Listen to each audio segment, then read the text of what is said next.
Assalamu alaikum wa rahmatullahi wa barakatuhu, guys. Right, so let me know in the comments if you guys can hear, if sound's working properly, and if it's not working properly, then I can hopefully do my magic, halal magic, obviously. Gotta be very careful with your terms these days. I know. Reputation, culture, and all of that. I know, man. It's all the new sort of hype about social media. All right, so guys, are you guys following it? Can you guys see? Yeah.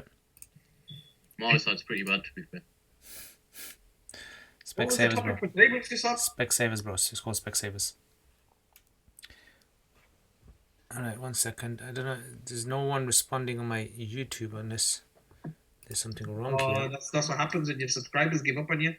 Allah Akbar, Allah. Bro, jealousy, you know what they say about jealousy, yeah? What about? The funny thing is, because I'm trying to get onto on Facebook at the moment, I've got a delay in the image that I can see. So when you guys are smiling and laughing, I can't actually see that. Oh, right. I think everyone has that delay. I'm not smiling, bro. You're never smiling. Okay, so let me know in the comments, guys, if you guys can hear, if you guys can see, if it's working for you guys. Right, so what's the topic for today, guys?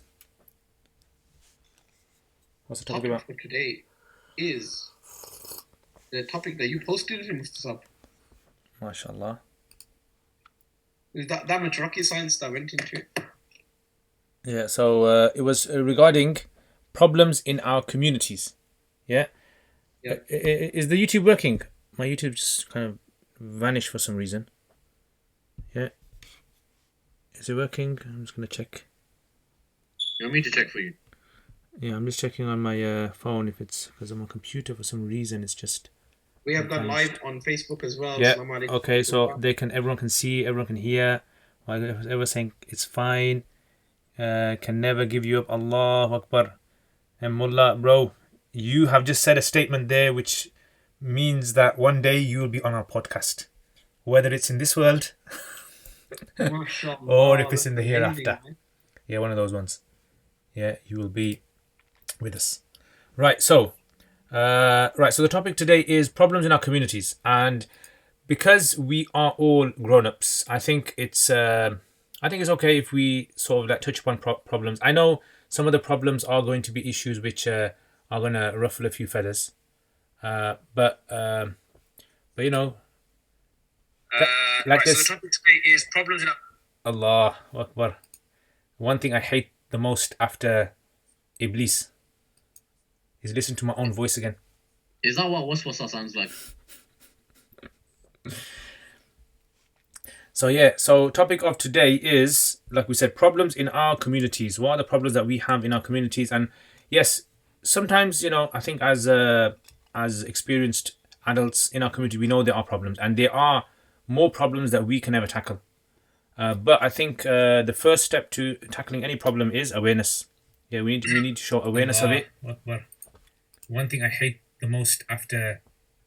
Yeah, we all know what you hate the most. I can hear myself again. We can hear another echo going on, man. I know, it's this guy. It sounds like, one of those, in the mosques when they put that kind of the reverb on. And you can hear back and forth. I hate that so much. Why do they do that? I hate that so much. Yeah. Why does it have to have echo? I remember going to Tarawih once in a mosque. I'm not going to mention it because we all know what it is. And they had the Imam was praying the Tarawih super fast in it, but he had echo on and he was reading fast. So obviously, I'm not going to pretend I understand the Quran that was read. So after the 2 rakahs finished, I leaned back and I saw a scholar two places away from me, and I went, "Can you follow any of that?" And he was like, like that. Even he was like that. He was like, the guy's reading fast with an echo. It's more than impossible to even hear his Surah Fatiha. And I think on that note, I think we can actually start talking about problems in our communities, which is one of those problems I think is a very big problem in our community, which is, sort of like cultural, sort of like norms that we are born into. And we seem to have to like them. Yeah, like you have to like Jannat al-Firdaus perfume. You know, we all want Jannat al-Firdaus and we're all asking for Jannat al-Firdaus. But bro, Jannat al-Firdaus perfume, I don't think so. I don't think anyone wants. I don't think anyone. The guy who invented Jannat al-Firdaus perfume, I just don't want to see his face. Because that perfume, trust me, it smells like, it's one of those smells that you can remember it even when you're like, 20 years, older. You can even... It stains your clothes. Huh? It stains your clothes. If you got white thobe on, if somebody gives you like cheap attar, you're always like thinking to yourself, I've got to take it because it's a sunnah to take a gift, and you're feeling that pressure in it, that everybody's got that understanding going on, and you're like, well, if I take this one off you, I'm gonna stain either my hand or my clothes. It's not the scent; it's the fact that it's gonna dye my white jabba red. Yeah, exactly. And I guess what happened once. I remember once, I had Jannat al-Firdaus, in a bag, in a big bag of mine, yeah. So it broke, and everything in that bag basically, enjoyed the Jannat al-Firdaus experience, right? And now psychologically, when you have those kind of those people that lose a limb and they have that phantom limb, it's like I've got phantom Jannat al-Firdaus, syndrome. So I can smell Jannat al-Firdaus in my head. My nose thinks it can smell it. You're pious, Mufti Sabis. What attar are you wearing at the moment, or what oud or fragrance? I know it's a bit unrelated, but I just want to know. I know you got quite a collection of so far. Where basically it's called natural. B.O. Yeah, I mean, today I think the last perfume that I wore was something called I think it's called Violet or something. I don't know. It's like this kind of, I don't know if you've seen it. It's like a Western kind of perfume. How do you say body odor in Arabic? Body odor. Well, it depends on it. Arabs have like lots of words for it. So armpit smell is called dhafar.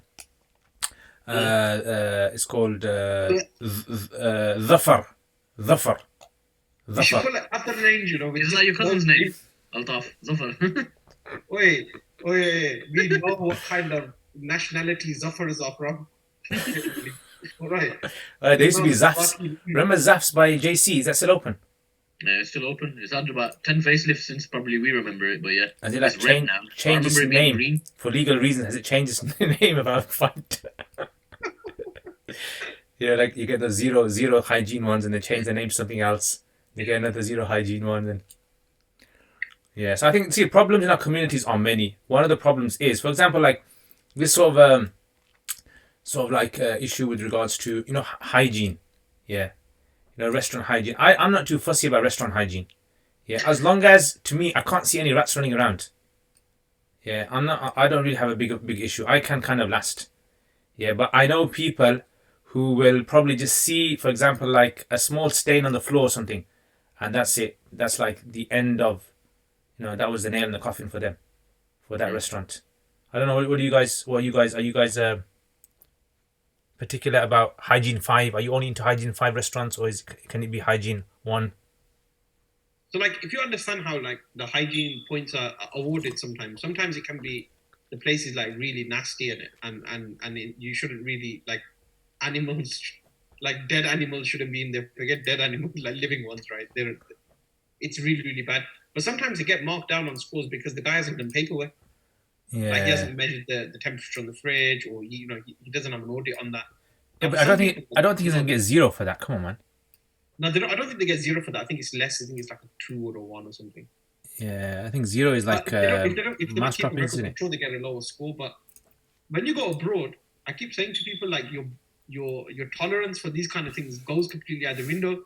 It's like you're gonna eat street food. You're gonna eat any street food in it. Yeah.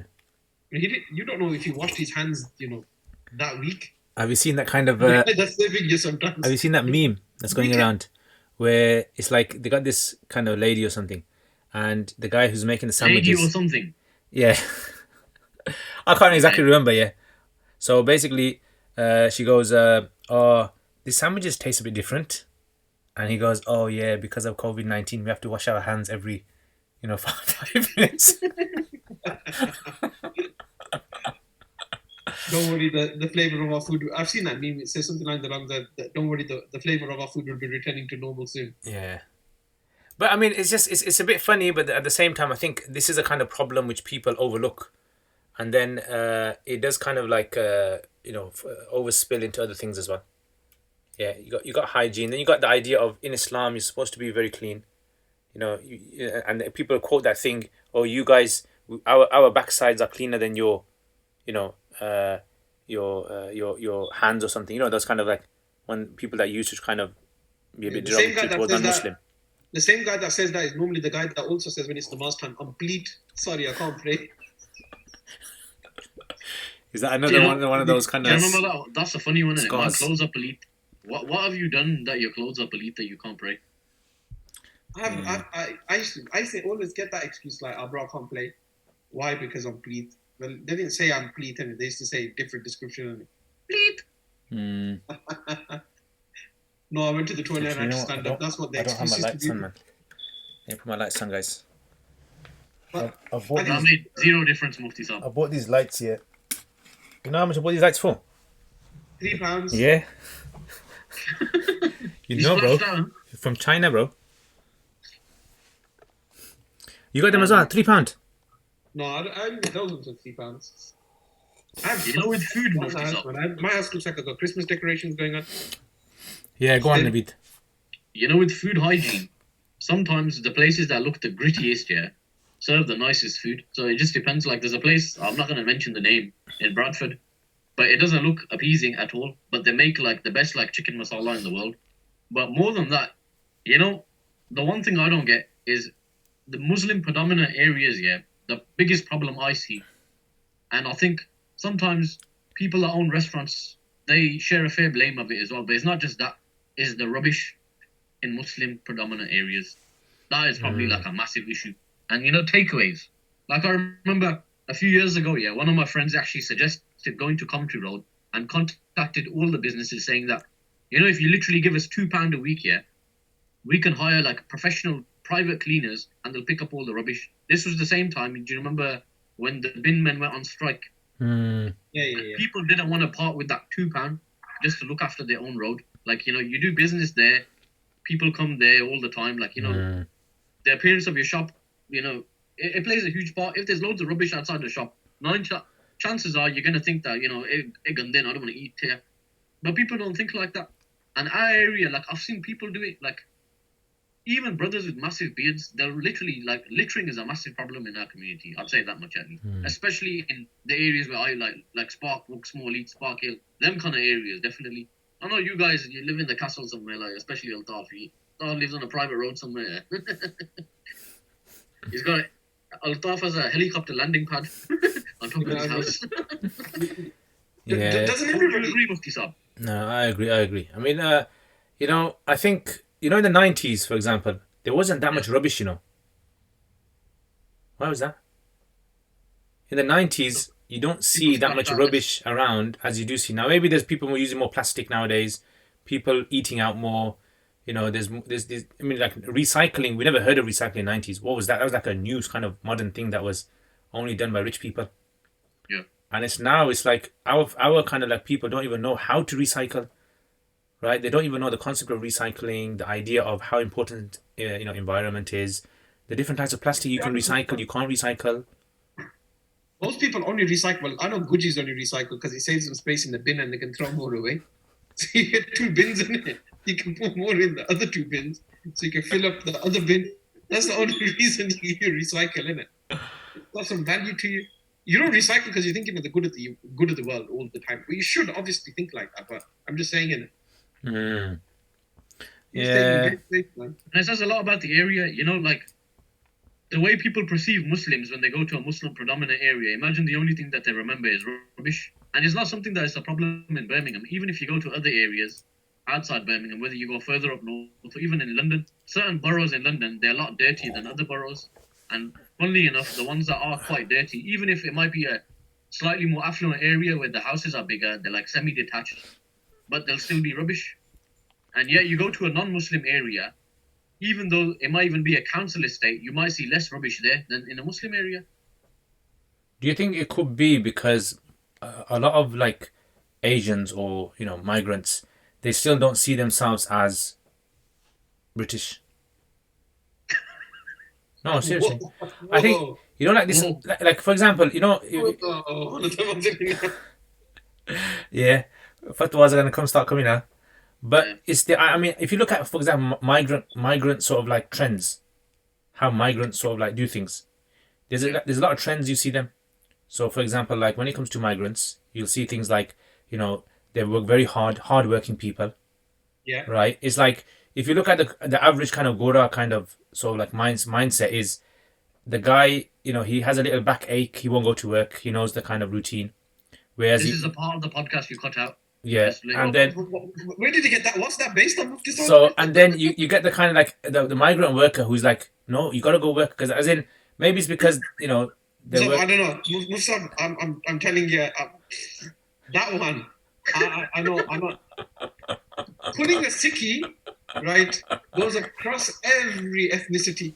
There is no No, ethnicity not in that that sense. Okay, let me explain. from, Let me explain waking a up on a different way. Monday morning and thinking, you know what? I don't feel like going in today. Let me explain a Putting different way. it over their head and working work. Let me explain it in a more politically correct way. Yeah, More digestible a way. more Yeah, go on. digestible way. Which is like, if you, for example, if you look at many of our uncles or many of our relatives who maybe have come from abroad, for example, they like the number of hours that they work, right? Even in the cold and even in the whatever condition it is, they don't make excuses not to go to work, right? But then when you kind of like work in the professional area and you realize, oh, actually, I don't have to come to work for this. Yeah. Yeah, and then you kind of think. So I think like this kind of like mentality. I think that's got a lot to play in this kind of like rubbish. Maybe one of the things. Back home, for instance, like many of the Muslims living in Aston, in Al Rock, and other places are from a village sort of like area. They're not from like affluent cities in Pakistan and India, unlike in America, where the first generation of Asians that went to America were like very high class professional doctors, etc. So they have this sort of already they have this sort of like mindset of how they're going to live in the society there. And here it's like you got people who used to milk a cow, maybe drink the milk from fresh from the farm, and they come here and now it's like you get these big bottles of cheap milk, right? You just buy them, throw them away, and that's it. So is it like, are you saying it's more like a consumerist kind of mentality that they move to, coming from like, where you have to go out and go get the milk as opposed to kind of like just going turning up to the shop and getting a milk in a drum? Maybe something like that. I mean, I haven't really kind of Realistic. I haven't done research in this, but I mean, you see, the time that I actually remember this was in when I was doing tafsir of the Quran regarding Bani Israel. So the Bani Israel, there were like certain traits that they had that keep on becoming highlighted in the Quran. So, for example, they complained a lot, and they kind of like they were treating Musa alayhi salam very rudely, etc. So some of the Mufassirin said this may have also been because the way that they were brought up in Egypt, the way that they lived in Egypt in ghettos. So in Egypt, the reason why Pharaoh, he basically wanted to like annihilate them, or like really kind of decimate them, was because of the fear of ghetto fear. As in, when you're living in a rich society and the ghettos become too big and they're having too many children, right? What you do is you kind of like come out with some sort of like a policy that's gonna control them. So he ultimately wanted to do this kind of controlling, like genocide, and control them. And so they had this kind of mentality, and they came and Musa alayhi salam. So, and this is something which I actually read. I asked another Molana, and he said to me, "There's actually good papers written on this with regards to slavery in America, and how the slavery in America, it actually led to like a cultural mindset of many people, this kind of like slave mentality that was out there, that what, we can't get out of this. It's like the kind of elephant that's got that rope tied to its leg, and then when it grows up, it thinks it can't get out of it. So a lot of what they were doing was this kind of sort of thing, and there was like PhDs written on this as well online. You can find a lot of stuff. So You know when we had Sheikh Bilal Asad visit the UK not so long ago. Allah make it easy for him. Okay, stop. I'm gonna stop you there. MashaAllah, Beamer Bays has donated £1. MashaAllah, Jazakallah khair. Beamer Bays, basically Beamer Bays has his own channel. So shout out to Beamer Bays. And guys, if you guys are not subscribed to Beamer Bay, then you guys are not guys. On a joke. You are, guys. But you're going to be extra special, guys, if you subscribe to Beamer Bay. And Ayan, Beamer Bay's son. Ayan, if you're watching. It's too late, by the way, Ayan. Ayan, you should be asleep. It's very bad. What's up? Somebody's asked a very good question, online. What are your thoughts, if you have any, Owl, right? When it comes to the dropping of statues that's taking place at the moment. Well, do you want the popularist sort of like answer? We want your answer. Nare Takbir. We just want your answer. Ibrahim alayhi salam broke idols. Nare Takbir. And so statues should be torn down. I mean, I think the idea of tearing down statues, it's like, okay, the guy who tore down the first statue made sense. But now it's like, it's created this sort of like question now. Should we go around the entire globe? And should we do like a survey of all the statues and everything they did in history? And should we tear down every single statue? And then, okay, let's move on from statues. Let's go to, celebrity figures in history. Famous figures. Yeah, should we tear them down? Like metaphorically.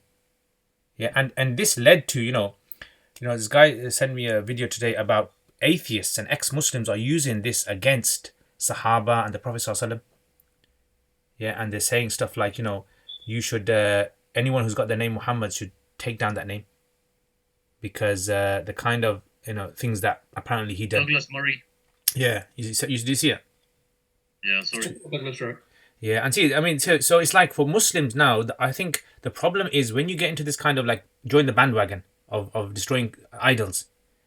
It's like, okay, is the whole point of this to destroy every single idol that you think has done something bad? Or is it, no, we've got to question this, that where's it going to lead to? Yeah. I think there was, I think it kind of like, there was one in, I saw a picture, I'm not sure how true it was, I've got to check the authenticity of it. There was one in one of the African countries where they tore down a statue of Gandhi, of Mahatma Gandhi, based upon the premise that, he was racist. Mm. So kind of like when you're looking at that, but at the same time, it's people's anger that, these people have been venerated. I watched one clip which was really interesting. They said the statue was made, the guy passed away something like in 17 something, and the statue was made in like 70 years later in 1815 or 1830. So they said, how do they even know what that guy looked like? To base the statue on. So he was saying that Banksy had a really good idea. So what Banksy said is that you should keep the statue, but you should angle it, topple it almost at one edge, right? And you should create a new statue of 4 or 5 people that are pulling it down. Oh. So the statue is still up, but it's showing that it's been torn down at the same time by people who are part of the movement. I thought that was quite a creative way of kind of like showing that, this is history and this is what we had to do to history. So you're marking the moment as well. And that way everybody kind of like, that the statue stays and stuff like that. But there's some crazy stuff that's going on. There was a lady from Oxford University, or an ex-graduate from Oxford University, who was putting on details on how to deface statues. I think she got a visit from the police, telling her about like the fact that she can't share information about what chemicals damage bronze and stuff like that. Oh. So a really funny picture of the Empire, Statue of Liberty hiding behind the Empire State Building, like this, like, don't come for me. I thought that was quite entertaining. Yeah, I've seen that one. Yeah. But I mean, I think you're right. I think the problem is now, okay, if we want to, like, let's say we want to tackle racism, and maybe someone will say, okay, let's extend this to feminism. Yeah. Let's extend this to LGBT. Let's extend this to people that were against democracy. Let's extend this to, like, where do you draw the line then? That's what I was saying about the issue about when it goes back to things like our own Muslim personalities in history. It's like, where do you draw the line? Where do you say, okay, right, I'm not going to talk about this. I'm not going to discuss this, because then it's going to seem unfair that you're joining the bandwagon. So I think a lot of Muslims, it usually happens in these kind of things where Muslims will just get an opportunity where they can now, it was like that China kind of issue, Wuhan, right? Muslims for the first time were not were not on the back foot. They were not defending themselves. Now they could actually criticize someone else, put those funny memes up, unfortunately regarding, let's say, for example, Chinese ethnicity. And then, could laugh at it with other people without being laughed at, which is wrong, obviously. Yeah, it's clearly wrong because it's like you're laughing at them now, but then they're going to turn around one day and say to you, well, why can't we laugh at you? What's wrong with that? So I think consistency in our approach, and also, having holding our own ethics and morals of a high standard. I think that's another important point that we have to remember. I think the other thing is that the difficulty we have is that it's not, these things aren't based on faith. So these things don't come from a faith perspective. Like fighting against injustice is based upon faith, right? But like something along the lines that that we're having to deal with, we sometimes bring it in and conflate it with faith. Like we have to stand against the injustices that are taking place against Black people, right? We have to do that because we're obliged to stand against injustice. We don't have to make everything an Islamic issue. Yeah. We don't have to say, oh yeah, now look what the Deen says about this, and then you get all of these posts about, oh yeah, did Islam actually eradicate racism, or Islam eradicated racism, sorry, or tried to eradicate racism, or gave the idea to eradicate racism, whereas the practitioners or the people never did it. You got a really interesting paper, about slavery in Islam is Hygiene Institute. I don't know if you've ever read it. Yeah, I've read it. I've skimmed through it, yeah. Yeah, it's quite good. I think there is a sheikh that came down, Sheikh Muhammad al-Shanawi. I think he's one of the authors of it, yeah. Quite good. Worth a read it all off. I'll definitely have a look at it. I think those things are quite topical as well, and I think it's one of those times where, when it comes to like Black Lives Matters and stuff like that, there is a whole piece of learning and educating ourselves around that topic. Like, because sometimes we understand racism to an extent that's happened against us, but we don't really understand the things that Black people have generally been through. We can kind of like say, oh yeah, they've been through that, or they've been through this, but we don't actually understand what their kind of like lived experiences are. We have our own, so we can kind of like guess what they're like, but really we don't actually know, what's happened and what the result of slavery and stuff was. And that's the unfortunate thing. I was listening to somebody and they were saying that in this day and age, it was, before you'd say to somebody, go and read a book. But now what they say to them is, there's a couple of things you can watch on Netflix which will give you a better understanding. So, I think there was that case of those 4 or 5 kids that were, there were kids at that stage that were wrongfully, found guilty of murder. In a park or something. In a park. I can't remember what it's called. Yeah, I remember. Somebody on YouTube will remember what it was called shortly. But there was that, and that kind of thing really gives you an understanding of like how much difficulty people have been through. Yeah. Have you ever suffered racism? I'm not talking about institutional racism. I mean first-hand like abuse in any shape or form. Yeah, definitely. And the sad thing is, it's mostly been from Asian communities. It's like internal racism. How would you explain that? Like for instance, like I gave an example before of I went to a madrasa once. When I was about 12 years old, there was a madrasa, a particular madrasa down south, and what happened was basically I was 12 years old, and I didn't like school, and I heard there's a place where you can stay there and you can play football, on a big pitch, yeah. So what other dream does a 12-year-old have? Yeah, and your parents send you money. What else you want? So basically what happened was I went there, and then unfortunately there was a particular, I don't want to mention the name of the community, but there was a particular Indian community that was there, and they were quite racist towards Pakistanis. I don't know which one he's pointing at. Like I don't know which way he is on the camera, but yeah, it was quite bad. I mean, it was really bad. I mean, even some of the teachers there were silent on it. You could see clear racism. And then there were even racist toward, there were some Black students from Africa, like some orphans. Yeah. And they were like racist to them. They used to call them like really bad things. And then, it's like, what can you do if the teachers are from their specific, community, and they weren't doing anything? I was only there for a week, I left. But the sad thing is the other Pakistani community, they couldn't do anything. And they were like, it was quite bad. That's from within the Asian community. What about somebody that's non-Asian? Has anyone ever made a racist slur? Non-Asian, not as in. I mean, they've kind of said stuff like Taliban, yeah, dictator, yeah. Afghani thing. Yeah, what's that guy? That comedian, that dictator film. Yeah. So basically, I was going one day with my dad to visit my granddad in hospital, and from the middle of a house, some white people from the middle of a house said, dictators outside, everyone come look, dictators there." So like my dad is like he knows how to respond to these things, doesn't he? He goes, "Yeah, he's here. You want autograph?" So they all began to laugh. So for them, like racism, it wasn't kind of like a kind of like to humiliate racism. It was a more like it's kind of like jovial racism. Oh, it's only like one of those ones. It's only a word. It's only like a statement. It's only a joke. I remember getting one of those, Musab, and I'm quite a kind of a lippy person, and it's all like, I was outside my dad's house and I had my thobe on, and somebody in a white van drove past with the window down and was saying to me, was it, "Love the skirt"? Yeah. And I just went into old school Broadway mode. Chased him. Like you go into old school Broadway mode. I just turned around without even thinking. I just went, "And away, your mum's at the Thursday." It just naturally came out of my mouth. I couldn't control it. Like on reflection, it was quite bad, isn't it? But it was just one of those natural reactions. It was just like, when you get into a cussing match in school, in the playground, you just naturally go to that place. I've always responded to racism like. If we ever make a trailer for the podcast, that has to go in there, okay? And have some like have like a meme or something.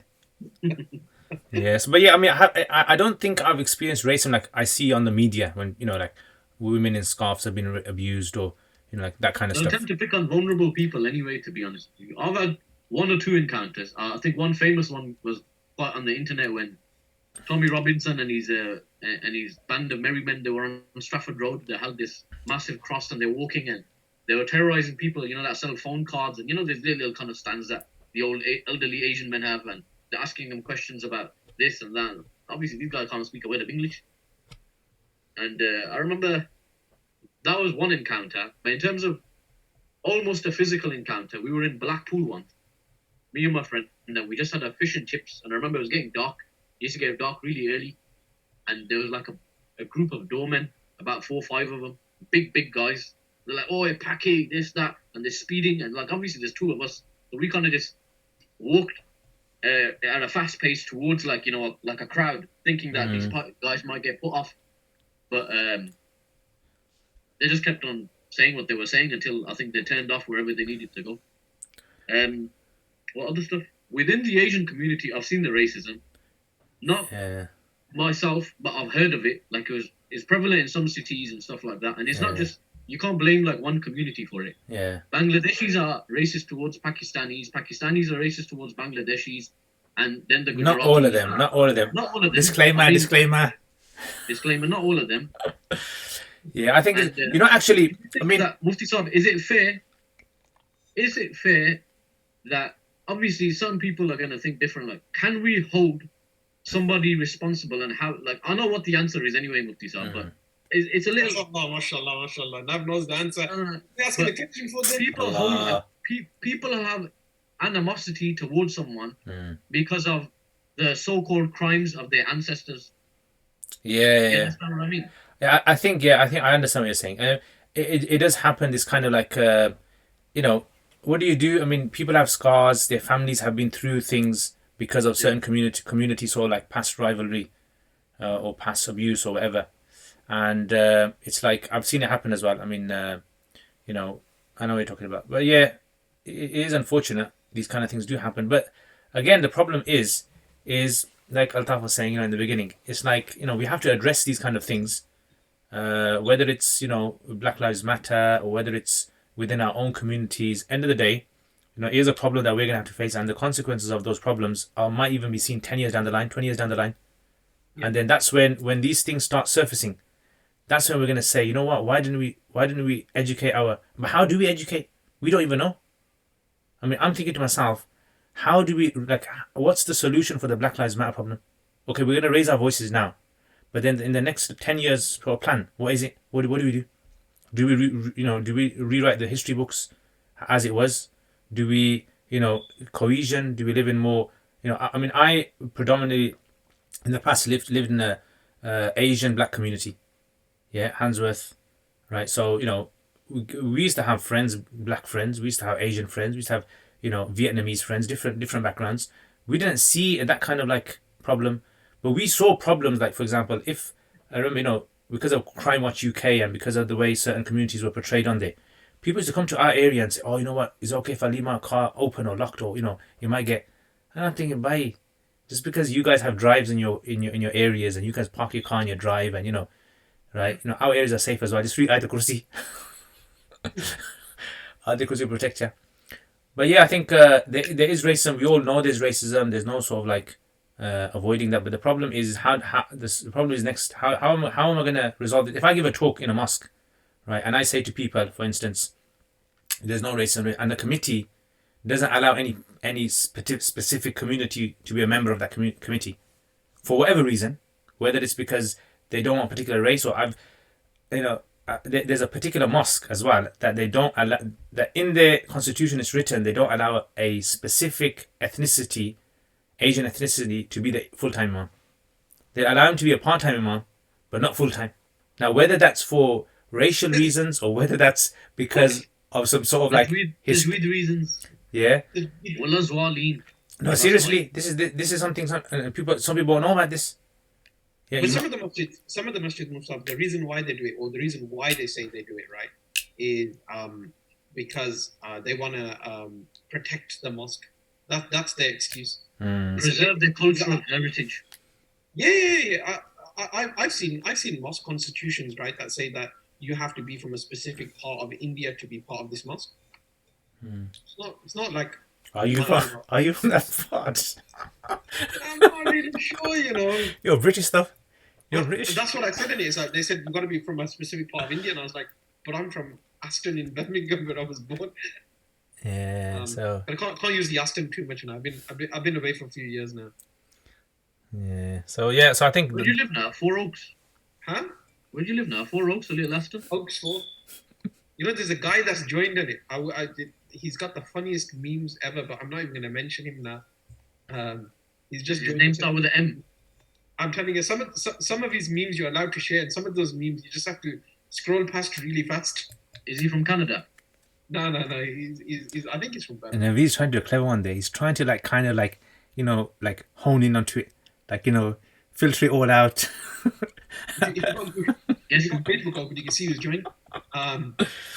Well, it's not that bad, but I think when it comes to those kind of things, also like the racism within our own communities, it is one of those topics that nobody likes to really address. We have racism within our community. Why are we even going as far as race? Why are we even going as far as race? Somebody will differ with you on an issue where Islam allows some movement and people will stop speaking because of something like that. Forget the race even.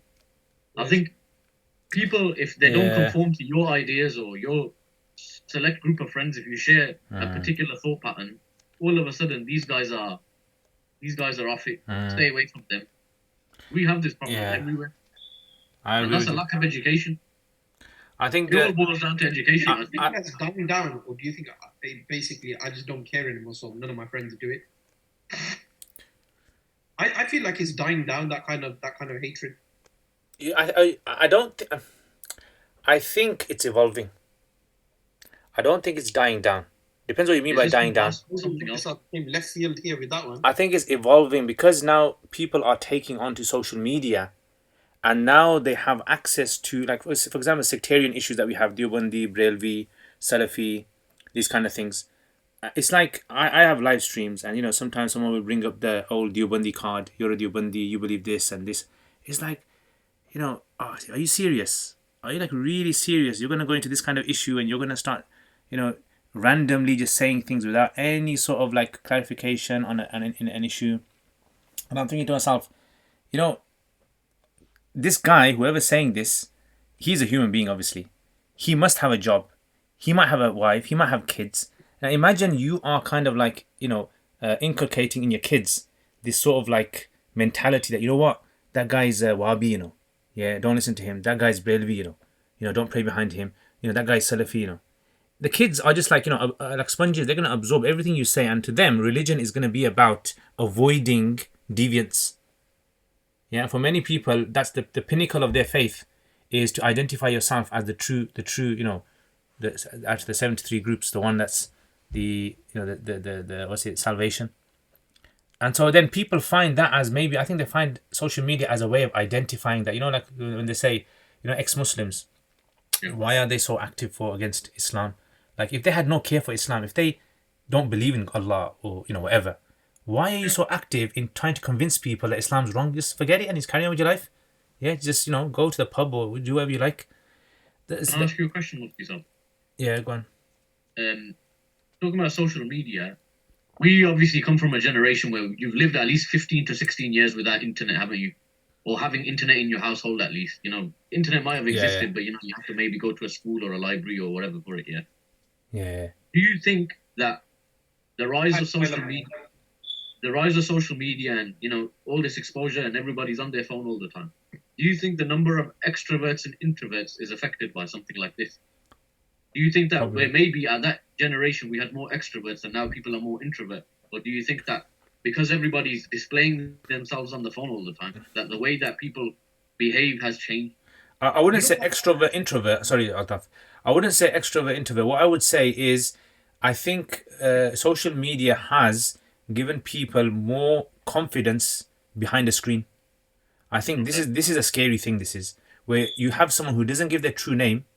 Like I would never ever. I mean, in my whole sort of like history of using internet and stuff like that. I think probably only my emails. The first email I ever had was MDAEF. Yeah, that was my first email I made, and that was when I was in Pakistan. That's a lie, Yeah. it was And I made it. I made it at that time because Islam 786. on the news, cause I was just basically watching the news, and on the news it had, remember Muhammad Daif, that Taliban leader who got captured, wrote a book in the end. Yeah. Yeah. What was that, man? Well, they're not a terrorist organization anymore. They're a democratically elected group. So I just wrote it because of that, because I saw that name, right? So I just wrote that. So anyway, You've given your name away. that was the only that was the only time where I had like a pseudonym, right? Okay. Besides that, I've not had any pseudonym at all. I've had my name, and I don't even feel comfortable using like a pseudonym to represent myself. Yeah, and People hide behind a kunya now. yeah, they hide behind these kind of nicknames and this and that, and I'm thinking to myself, I personally think, these extremism in Islam, whichever group you're in, whether it's Deobandi or whether it's Brelvi or whether it's, I think the extremism is not because of what the religion teaches, it's the mindset you already have. Yeah, outside the religion. Yeah, and that when you bring that baggage, it's like one of those drug dealers who starts practicing. You can take the drug dealer out of the streets, but you can't take the streets out of the drug dealer. He will still, yeah.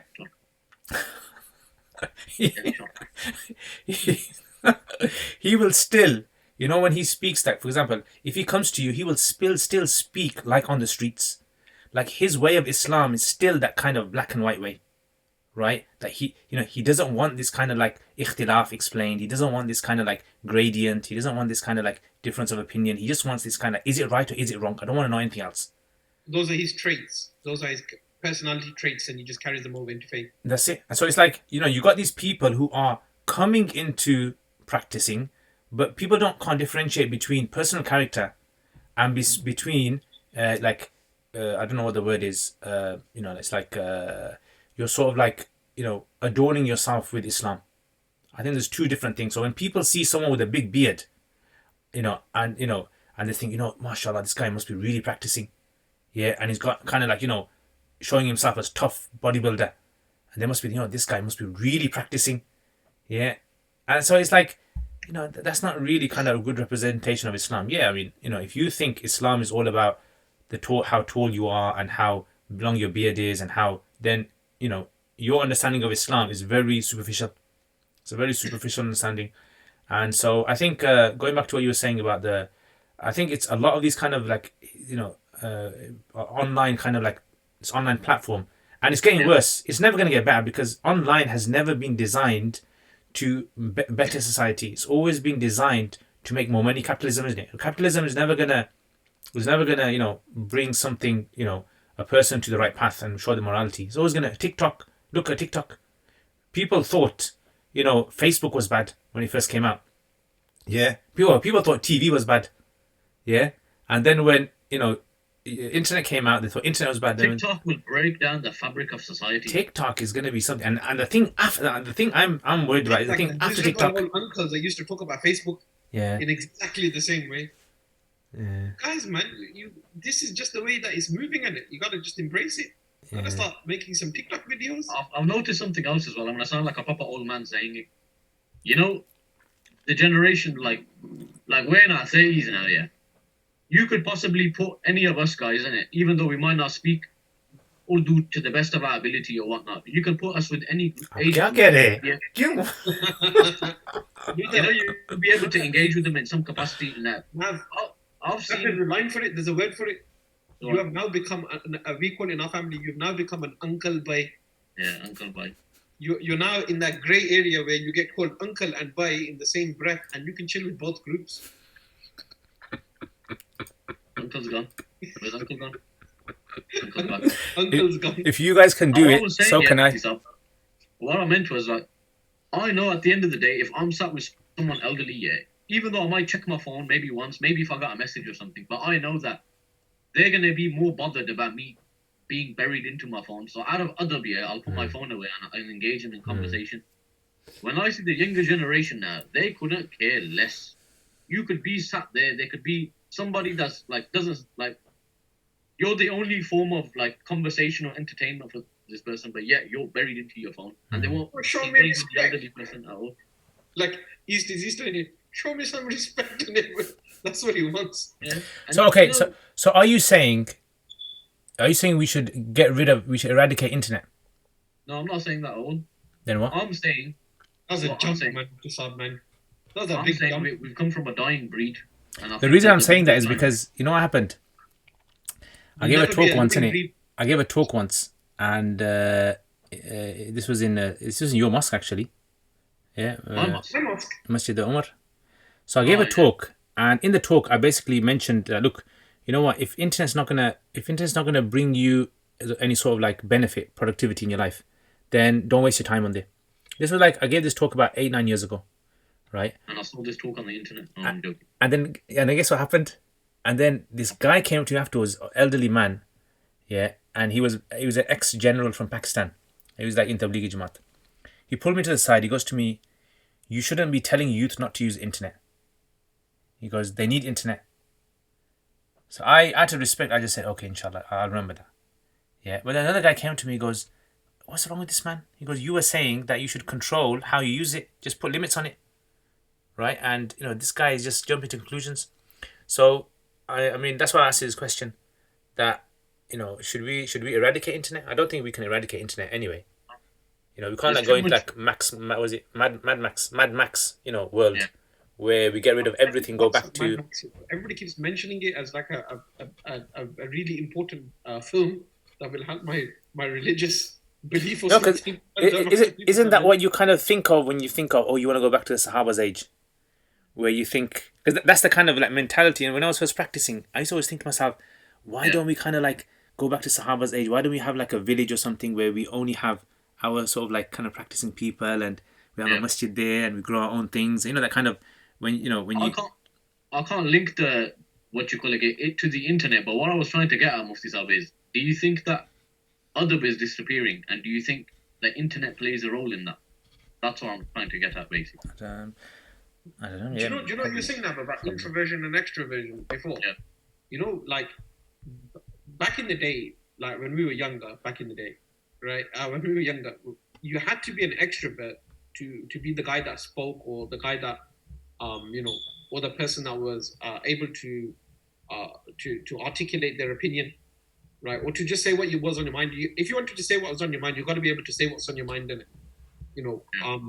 And those people who are extroverts, what happened is with the internet, and Musa was right, people have got more confident in saying what they want to say, and being more confident in saying whatever you want to say because you're hidden somewhat from people erodes adab to an extent.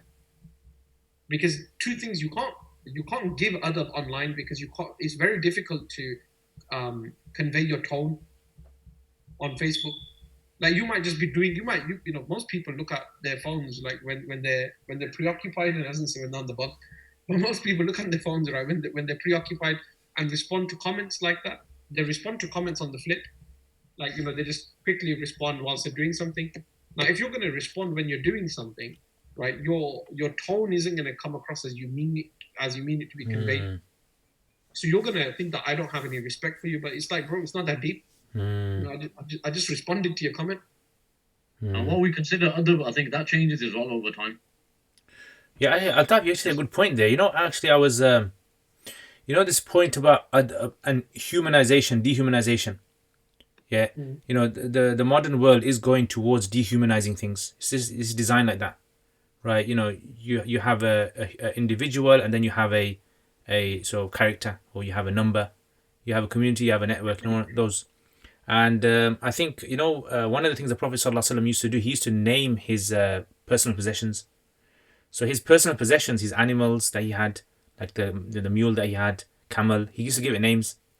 And they say one of the things about giving names is you kind of like you humanize them, like you see them as something which is like deserves respect. And I was going past the bus today, and on the bus was written Lisa. You see those West Midlands buses? They got these kind of names on there, some Muslim names as well.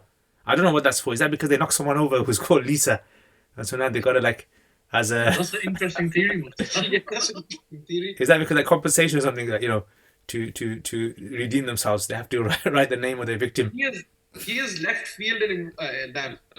This one that was somewhere over there. But anyway, when I saw this name on the bus, what happened to me was I realized actually that's a human name, that is. So then that bus, you don't look at that bus as an object. You look at that bus as though it's got a history, because human, you see the history of humans, don't you? It's like your first car where everybody keeps calling you Basanti. My first car wouldn't go over 40 miles per hour, guys. Even if you put your pedal, Warsaw Road, yeah, trust me, there's that point, where you kind of go up and then it goes over a hill, you don't realize. Yeah. And when my foot used to go down and the speedometer would just like, just flatten. And I would just say, you know what, that's it. And the cars behind me like horning, and they don't realize that it's my car, it's not me. I can't go any faster. How did your car pass the MOT? But can I just say something? That road does have a speed limit of 40 my brother's friend. My brother's friend.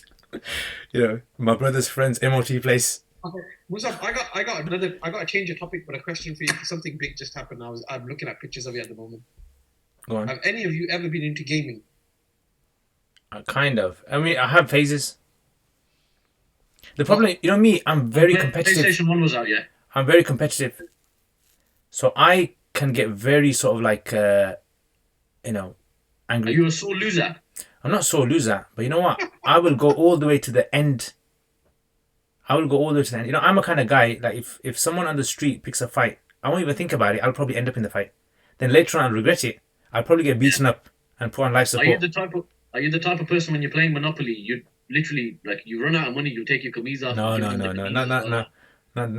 way. I'm not You never do that now. You flip the board over so nobody else can play. But he's not a sore loser, so. But I'm very competitive. I'm very competitive, so. So, Kaan, favorite computer games is the reason why I asked this, obviously, because the PlayStation 5 has just been announced, and has it? most people will be coming off this stream will be having a look at what the PlayStation 5 Okay, so my favorite game, me, I like games where you can use more strategy. Any game where there's more sort of like strategy involved, skill, like SimCity kind of stuff, skill kind of things. So FIFA, those kind of sport games, snooker, pool. So that's just like sports game, man. Yeah, you got to think ahead, innit?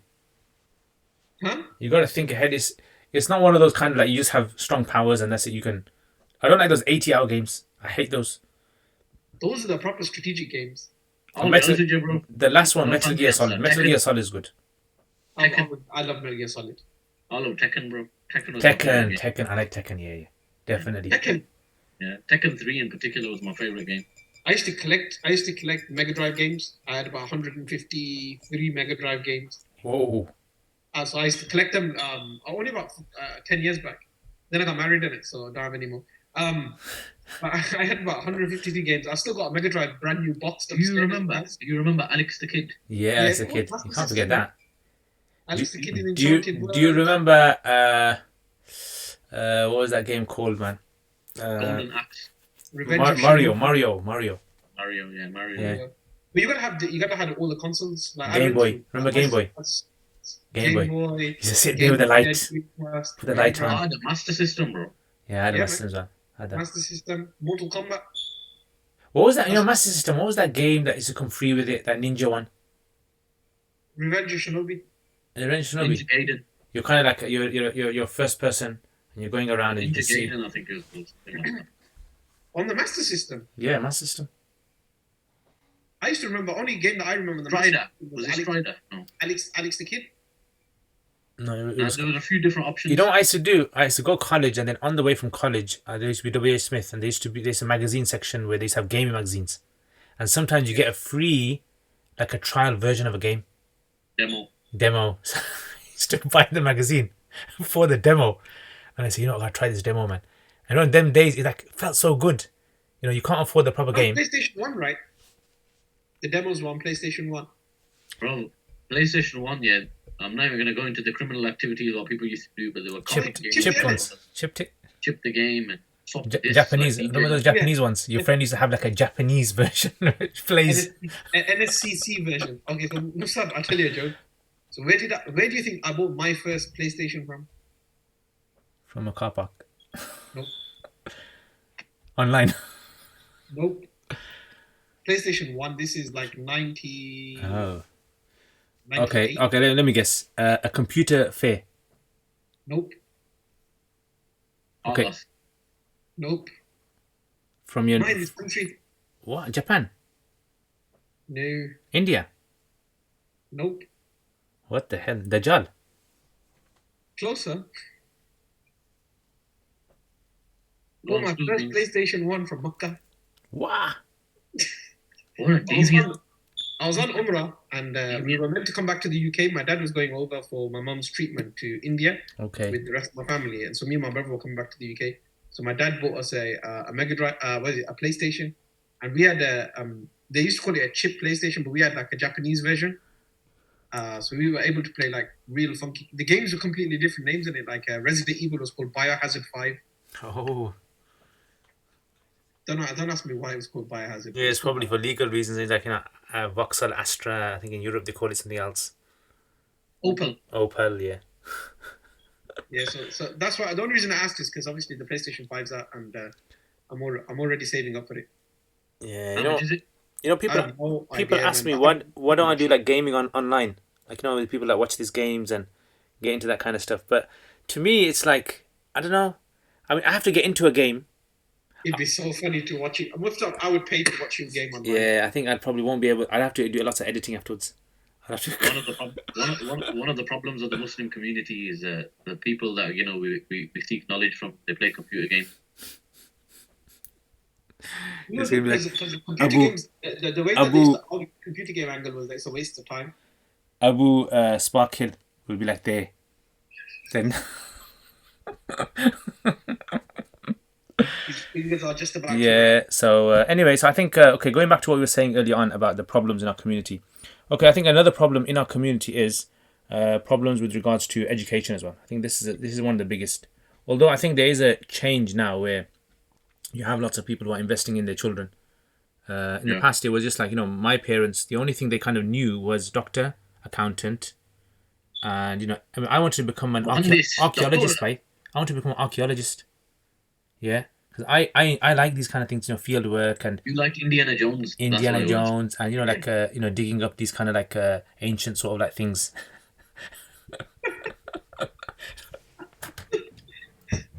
Look, you're gonna get refuted. Nav, somebody knows exactly. They were just mimicking the lines when you were doing the action. What do you call it? Somebody actually, when the coronavirus first thing happened, I remember they had a picture of Amresh Puri, dressed up as he was in Temple of Doom. They go, coronavirus under a microscope. And it was just him looking very evil. Yeah, so I was into that, and I came home and I said to my dad, I want to become an archaeologist. My dad goes, "What? You're mad? No, you're not going to become an archaeologist. You're going to become a doctor or accountant or this." And we didn't know. I mean, how do you become a doctor? How do you become an accountant? What is there in archaeology? And the only thing we saw in archaeology, have you ever seen an archaeologist wear nice smart clothes? No. They wear jeans. They wear like a ripped t-shirt. They got like a straw hat on with a handkerchief tied That's when around. they're digging Mufti Sahib. Exactly, I'm sure innit? they're normal clothes. Exactly. So it's that kind of thing. But I mean, now archaeology and these kind of things are obviously it's more sort of like a trendy kind of thing now. You know, you can have a YouTube following archaeology. Yeah, you could. I think there was you don't see much about Islamic archaeology. There is, yeah. You know, funny thing is, there's a guy in Saudis. His name is Eidul Yahya. Yeah, and this guy, he has I think 5 series on the archaeology of Saudi Arabia. Like Is it Mufti Sahib in Arabic? that's a problem in Arabic, but maybe someone should translate it. You know, if they could, because Saudi have started the new tourism thing, so they're opening up all these archaeological sites, and these guys have a really deep history, like like Qawmi Ad, Qawmi Thamud, right? All these kind of historical sort of like this kind of dates pre Egyptian history, but because they haven't given access to experts from around the world to come there, and now they are. So you got like all these kind of like new archaeological digs that are coming out. They have these kind of like what do you call it? A lot of these places are near Medina, and even your Sirah, the Sirah, now they're working on Sirah. So the whole life of the Prophet ﷺ, they're actually doing a lot of work on that now, right? So they've got like Khaybar, around Khaybar, the old like who used to live there before, how comes the Jews came to Saudi Arabia, where did they come from, the history of very detailed sort of like documentaries they're making it on the Prophet ﷺ life, but it's in Arabic. Soon it's going to come in English. But that's a new thing, isn't it? It's like maybe stopping at Badr won't be a bid'ah anymore. Yeah, that's the kind of the old sort of like Saudi sort of hardcore approach is changing very much, really changing. It's like I was shocked when I went for Umrah. It was like when I went there Hajj in 2009, it was like you couldn't take selfies, pictures were totally banned. Police would like shout at people in the masjid. Now everyone's taking them. Now the policeman holds your phone for you. Yeah. If you're taking it wrong, give it here. Isn't that to do with the prevalence of phones as opposed to them lessening the rules? Because like before they used to search your bags for cameras. Like when I went in 98 and before then, they used to search your bags for like cameras and video cameras, and you couldn't take them inside. But because everybody's got them now, it's like nobody. It'd be very difficult to go into the haram. I know it's still in the women's side until like at least 3-4 years ago. I'm not sure anymore. But my wife and when I went there with to Medina with my wife, she used to have to get like a those drug dealer phones without a camera on them. They wouldn't let them go inside the masjid. The burners. Burners. Should I get a burner phone? Yeah. Do you remember? I think it was school days. Yeah, there used to be like I don't know. People used to have these SIM cards that you could just. Is that what it was called? A burner, where you just carry on texting and it wouldn't run out of credit. No, those were called. That's bashers, called. bro. That's called. Bro. That's called a stolen phone. That was the BP Cellnet phone, innit? That used to switch on, and you had £10. Used to make all your calls on it. Then you switch the phone on and off again, and your £10 comes back on top. Whoa! Remember those other things where you'd put it onto a phone, you press this number, and you make this noise. No, it's like a little box. It's got a dialing pad at the back, and you take a phone, go to a phone box, and you put it onto a phone box, and it makes this dialing code, and you get free phone calls. Remember those? Hands up, Mufti Sahib. Hands up, bro. Aston, we didn't have that in Aston. Yeah, B20, bro. B20. We used to have coat hangers that we used to use in the phone boxes when we were kids. Oh yeah. Then they kind of figured that out later on. Yeah. But then you just got another way to acquire funds. Do you remember how big 50p coin used to be? I was just looking on the internet the other day. The old 50p, it just looks like a slab. Yeah. By the way, if everybody, you guys have got five. I'm sure you guys have seen the meme. If anybody doesn't want Churchill in his back pocket, you can send the money my way. Oh yeah, it's the coin, cash, isn't it? Yeah, they're gonna think twice now. Yeah. So if once cash is old, it's all right to trade in it. You just can't trade in like live. It's not in what's it in use. Yeah. Yeah. So when they're changing the £20 totally, so you can't use the old notes anymore. I'm not sure, Do people even use notes nowadays, bro? Yeah, especially COVID. We don't have a black platinum card like you, brother. I think a lot of big shops, they don't accept cash anymore. I thought pays in diamonds. Yeah, ethical diamonds, yeah. Ethical diamonds, yeah, ethical. Yeah, but I mean, going back to what we were saying before, I think these are like problems that we have in our community. Okay, Naveed, what problems do you think in your community do you face? I mean, there are problems. See, as a speaker, as someone who gives talks, as a teacher, the things that I'm exposed to are different from what you guys are exposed to. I see problems in different circles. Yeah, which might not necessarily be something you guys can relate to, and maybe you guys see things in your circles which I can't relate to. A problem I face most of the time, and I think a lot of people that are probably somewhat religious, not even religious, they start praying or they start growing a beard or even adopt a hijab. Some people will always, I don't know, I think maybe it's a Pakistani trait. I don't know if you have it like in the Gujarati community. They love reminding you about your past. Like, say, for instance, if I had an element of good that I could share with people, yeah, somebody would be there to say, no, but back in the day, he used to do this. And it's the same with sisters. Even if a sister is wearing a hijab now or something, no, back in the day, she was on this. So, somewhat, whatever you do, yeah, gets discredited by something you might have done in the past, even if the other person isn't able to prove it. I don't know if this is something that happens in our culture. And gossip, gossip is a massive thing. And at one point, I don't want to go into, I don't want the feminists to attack me or whatnot. It was ascribed to a particular gender first, yeah. But now it's like prevalent, like, it's like everybody's like, gop shop, gop shop. It's a big problem. Like, people love talking about problems of other people and sins of other people. And I think, when you focus on other people all the time, you never focus on yourself. So you almost have this, I'm okay, yeah. Everybody else is not pious, so I must be extra pious. Do you understand what I'm saying? Yeah.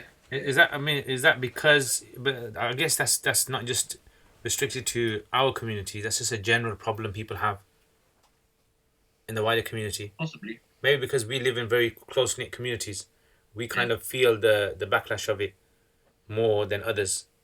But I think everyone seems to have that. I think one of the biggest problems we face in the sub is the fact that we're always competing with people. Well, that's good, isn't it? No, competing with people for materialistic stuff. Oh, okay. Liaquat's son's a doctor, but my son is something. Remember the old Goodness Gracious Me sketch? Yeah. Oh, sorry, did I say Goodness Gracious Me? I don't watch Goodness Gracious Me. You did. You used to. Your past. You used to, bro. Embrace it, bro. No, but I think we have that's really prevalent in the fact that, especially kind of like when you grow older, it's like you kind of hear more about, oh yeah, people are competing with one another, but they don't do it like overtly. It's not like oh yeah, they got that and I need to get this. It's more like, oh, they got that, but you know what, I'm trying to do this. It's always that kind of like deflection that you're always trying to compete with one another for having more material elements, a bigger house, more cars. Whatever I mean, just to kind of add to that, Altaf, I think when you're kids, you don't seem to have this sort of like mindset that you need to compete with anyone, right? I think there's a stage in your life you reach where you kind of like think to yourself, you know what, I've got to kind of like peer pressure maybe. Yeah, I think peer pressure is something to do with it. Right. It's also sorry. It's also the I think the other issue is it's also the way you want people to see your life. So this sort of like new, Instagram, Facebook sort of mindset where you just want to show them, this kind of like Haludi Foodie. I hope you're listening. These filtered images. Yeah. So filtered images. I put up as a response to that when we mentioned that last week. So now I've started to post normal pictures of food as well. So like normally I used to post like nice pictures of food that I've taken you take so long taking a picture, the food goes cold. Yeah. Those kind of pictures. Now I've just resorted to posting pictures of beans on toast. Is that like ikhlas, proper ikhlas there, sincerity? Showing people that life's not like all luxury and you're eating amazing food. But like in social media, I think people just feel they can't show their real life. Like they feel inside disgusted. Like, you live your life. You wear these clothes. You wake up in the morning looking like this. You go outside to the shop like this. You go to work like this. You speak like this. But on social media, you have to put this like extra kind of like holy look on. Yeah. We can humble everyone. Let's start a new challenge. They have this ice bucket challenge, that challenge. We put it. The dangling bogey challenge. No, actually, do you remember last year there was a challenge where people what they were doing was they were making themselves look fat. So Yeah. yeah, they were like kind of doing this to their face. Yeah. Yeah. Yeah. See, the only problem with these kind of things, I think, is you don't want to create a culture where people are sort of like what is it becoming immodest. Yeah. So immodesty is also a bad thing as well. So for example, like okay, if a How person you define immodesty there, Mufti Sahib? as in they kind of like they don't care about what the kind of despicable things that people would never do. Yeah, yeah, They're kind of brave to do it now, right? So it's like sometimes you get those kind of social media sort of like crazy guys that will they don't care about posting stuff up, and What do you think of my campaign though? The dangling bogey. Do you think that will humble people? I think it will humble the bogey, but besides the bogey, I It's think got to be like a brisket. yeah. Like brisket's got to kind of. You'll okay. Well, I can say you'll get a following. Yeah, yeah. You. You created an Instagram page, right, which is just called Bogies, right? And every day you posted a different picture of a bogey, right? You'd have millions of followers. Yeah, so someone's saying, but Beamer's saying one of you bros need to change the battery on your smoke alarm. That's me, man. Is it smoke alarm or is it the what's it, the sensor? No, it's the smoke alarm, but Oh. because my smoke alarm's hardwired anyway. We live in the ghetto, bro. We don't have smoke alarms, bro. That's a sensor, that is. Is it Mum cook the too sensor? much. Yeah, it's an alarm sensor. I think it might be. You know what? I think somebody, a couple of electricians have just joined. What's up, man? Hook me up, man. So, man. I know, bro. So yeah, so I think see, I think this is a problem. Like, there's lots of problems on social media we can talk about. Maybe we can do one like really kind of like in depth on. Maybe bring some social media expert. I don't know. Basically, social media expert I think means there's Jean on you that bring episode. someone Just who speaking is on the on right subject. who is on social media more than they are in their real life. Social media expert. So who's got their pulse, their hand on the pulse of social media. So I think there's like a lot of problems. One is, for example, I see this a lot in the new sort of like clip cutout culture where you take a sheikh, you take a small statement he says, and then you put like a catchy title, clickbait title, and then you share it, right? And I think that's very. I've had them for this. I think I personally think that's a bad thing, Yeah. because it's a two-edged sword. You could put stuff up that could destroy a scholar's career, right? Because just because he said something which is taken totally out of context, and he has to kind of re-explain himself and say, "Watch the whole video for you to understand what I said." Yeah, I'm guilty of doing this recently, and I just took it off because when I looked at the comments and people are just doing loads of nastiness, so I just deleted it. But anyway, I won't go into detail. People can figure out. What was it? Pardon? What was it? It was just a funny thing. It was just the guy was basically just saying that how are people going through my old lectures and watching, taking out stuff from what I've said 7 years ago. Like, what are you doing with your life? Go and worship Allah. That's what I put up, and then from there, yeah, people just start attacking the speaker and stuff. I'll just don't leave it, man. Yeah. Sometimes what you find funny, yeah, I've noticed this, especially in social media. You don't know where something might end up, and you don't know who's watching. and that's They don't know the your thing, intent isn't behind it? I think Naveed, I think that's the thing. That's the thing that what you said there. You hit the nail on the head, which is you found it funny, but you didn't realize that there's Someone people else out is there that way. whose like spiritual journey is at a different level, and they might see something as derogatory towards Islam. How dare the scholar say this? How dare the scholar as in, I don't know, say he watches Urtugal? Yeah. How dare the scholars? And you get this kind of like everyone. The scholar's got a TV. Yeah, it's got TV, but what was it? Astaghfirullah. Yeah, I thought, TVs are haram. I get it all the time. Oh, bro, you nice trainers. Don't you work for a charity? Okay. Yeah, that's the kind of annoying ones where people will say, Okay, I'll wear sandals from now on. I just say to people straight, by. Yeah, I say, I collected chanda on Friday. And for this meal. So I think that's one clip one, and the other aspect of clip one is people want to make money from basically taking scholars' clips, and they don't realize that the scholar may have deliberately not just put that clip up because he knew the kind of It'll be taken out of context. the consequences it's going to have on the people, And People it's have like, been banned from universities because of this. You know that, Mufti Saab. yeah, Scholars have been banned from universities because people have taken their clips out of context. And with All the time, man. All the time. with the age that we've got now, it's not even difficult to basically synthesize somebody's voice and get him to say anything. And if you've got the right video to go with it, That was that Joe Rogan podcast, isn't it? Yeah, Where yeah. Joe Rogan's talking to Joe Rogan.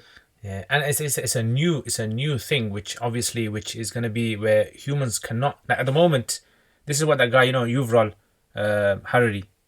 Yeah, Yuval Harari. He's got a new book come out. It's called 21st Century.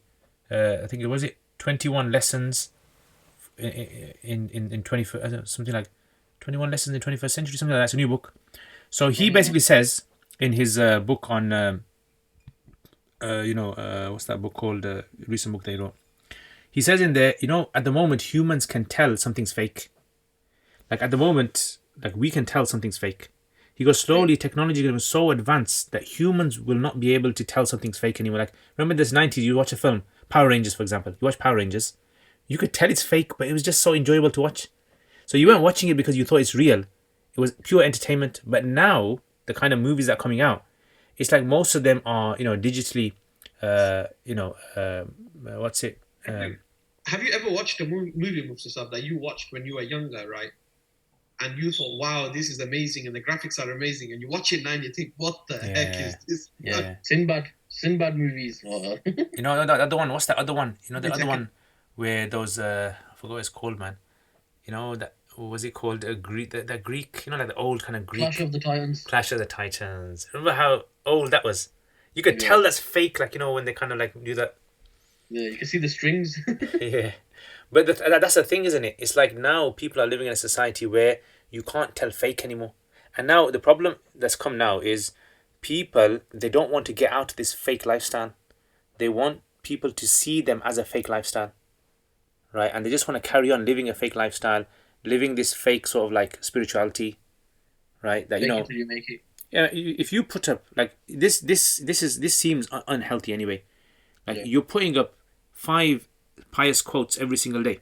You put up 5 pious quotes every single day, 7 days a week, and you put it up for 1 month, right? Automatically, someone's gonna connect you to being pious. Your human brain can't help it.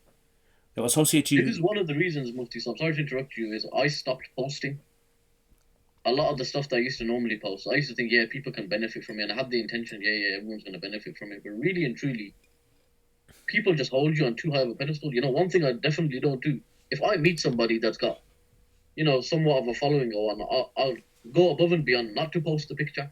Because automatically people are going to think, you chill with him, so you must be some like big timer. People are weird. The way that their minds work, I find it quite fascinating, really. I thought, what are you eating? No, my pizza just got delivered, so I thought. Whoa, that's late. TBC. I'm you order from? still starving. Pizza Hut. Some HMC place, mashallah. Yeah, I liked how you said some HMC place before you said the place name. What's the one on Lozell's Road that everyone loves? Aziz. Yeah. Aziz is okay. It's good. That's good. I haven't had Aziz for a while. This is from a local, from somewhere around my end. Aziz, if you want to get something from Aziz, I tell you, ask them for thin crust. Okay, tell them thin crust. Okay. Thin crust is good, man. You know what? I would love an Italian to come over to the UK and try some. Oh, I'll tell you one to go. Yeah, Batley. Go to Batley. Yeah, there's a place called Salt and Crust. Salt and crust. They got this Iranian guy that makes pizzas, and that guy makes like you see these pizzas on BuzzFeed and these kind of what's it, those small short tasty and all of them. Yeah. Really looks really proper professional, and he makes it in a proper oven with log wood. Not like what's in Altaf's garden. I've got one of those in my garden, Mufti Saab. Yeah, but we haven't tasted it though. That's the difference. COVID, innit? So inshallah, when COVID-19 is over, guys, we'll make a trip there and we'll make a video. We'll do a podcast there. Maybe we can. You got a podcast in my garden. I've got good lighting actually. They had, guess what they had there? Angus beef burgers. Angus beef. That's the first time I tasted Angus beef. Angus beef. Nice. Altaf's house. Well, up there. No, Altaf's house. I tasted something much better. Yeah. Actually, Michelin. Altaf's Michelin is undercover. Michelin doesn't tell us. Michelin stars. Powered by Haludi Foodie. Supplied by Hill Farm. Yeah, man. What pizza you eating, brother? You know Margarita. what? Actually got pineapple on it. Yeah, Oh, bro. pineapple's okay. You know what to have? Team Pineapple pineapple. in burger. I've tried that as well. Pineapple in Hawaiian. burger. It's This called is a Hawaiian Altaf. burger. Trust me. You know, if you eat pineapple in burger, you will change your madhab when it comes to eating. Called a Hawaiian burger, I think. I It can't makes remember sense where I with the. I can. with the cheeseburger. Yeah. But it has to be like burnt, like kind of like almost burnt kind of taste. What was that? What was that Brazilian place we used to go to, Altaf, in London? Astaghfirullah. Brasa. Nebraska. So, is that Do you the remember how they have £25 that one? cinnamon pineapple? Is that that £25 one per person? Yeah. Astaghfirullah. Tawbah. That's like bargain bucket in London. Yeah, I know. Over there, prices are very high. That's like Dixie. Yeah. That's the Is that the one that they bring you the kind of meat to you and you cut it off? Yeah. Yeah. I think they were going to open a place like that in Solihull somewhere. I don't know if it actually happened. There's or one in now. mailbox downstairs in mailbox, but I don't know if they sell alcohol there or whether it's halal or not. So if there's a place that sells alcohol, do you eat there? No, I try not to. I have done because once I ate in what you call it again, Morrison's Cafe, and they sell alcohol in Morrison's. You know, I tell you a funny story, right? True story. Check this. This is a true story as well.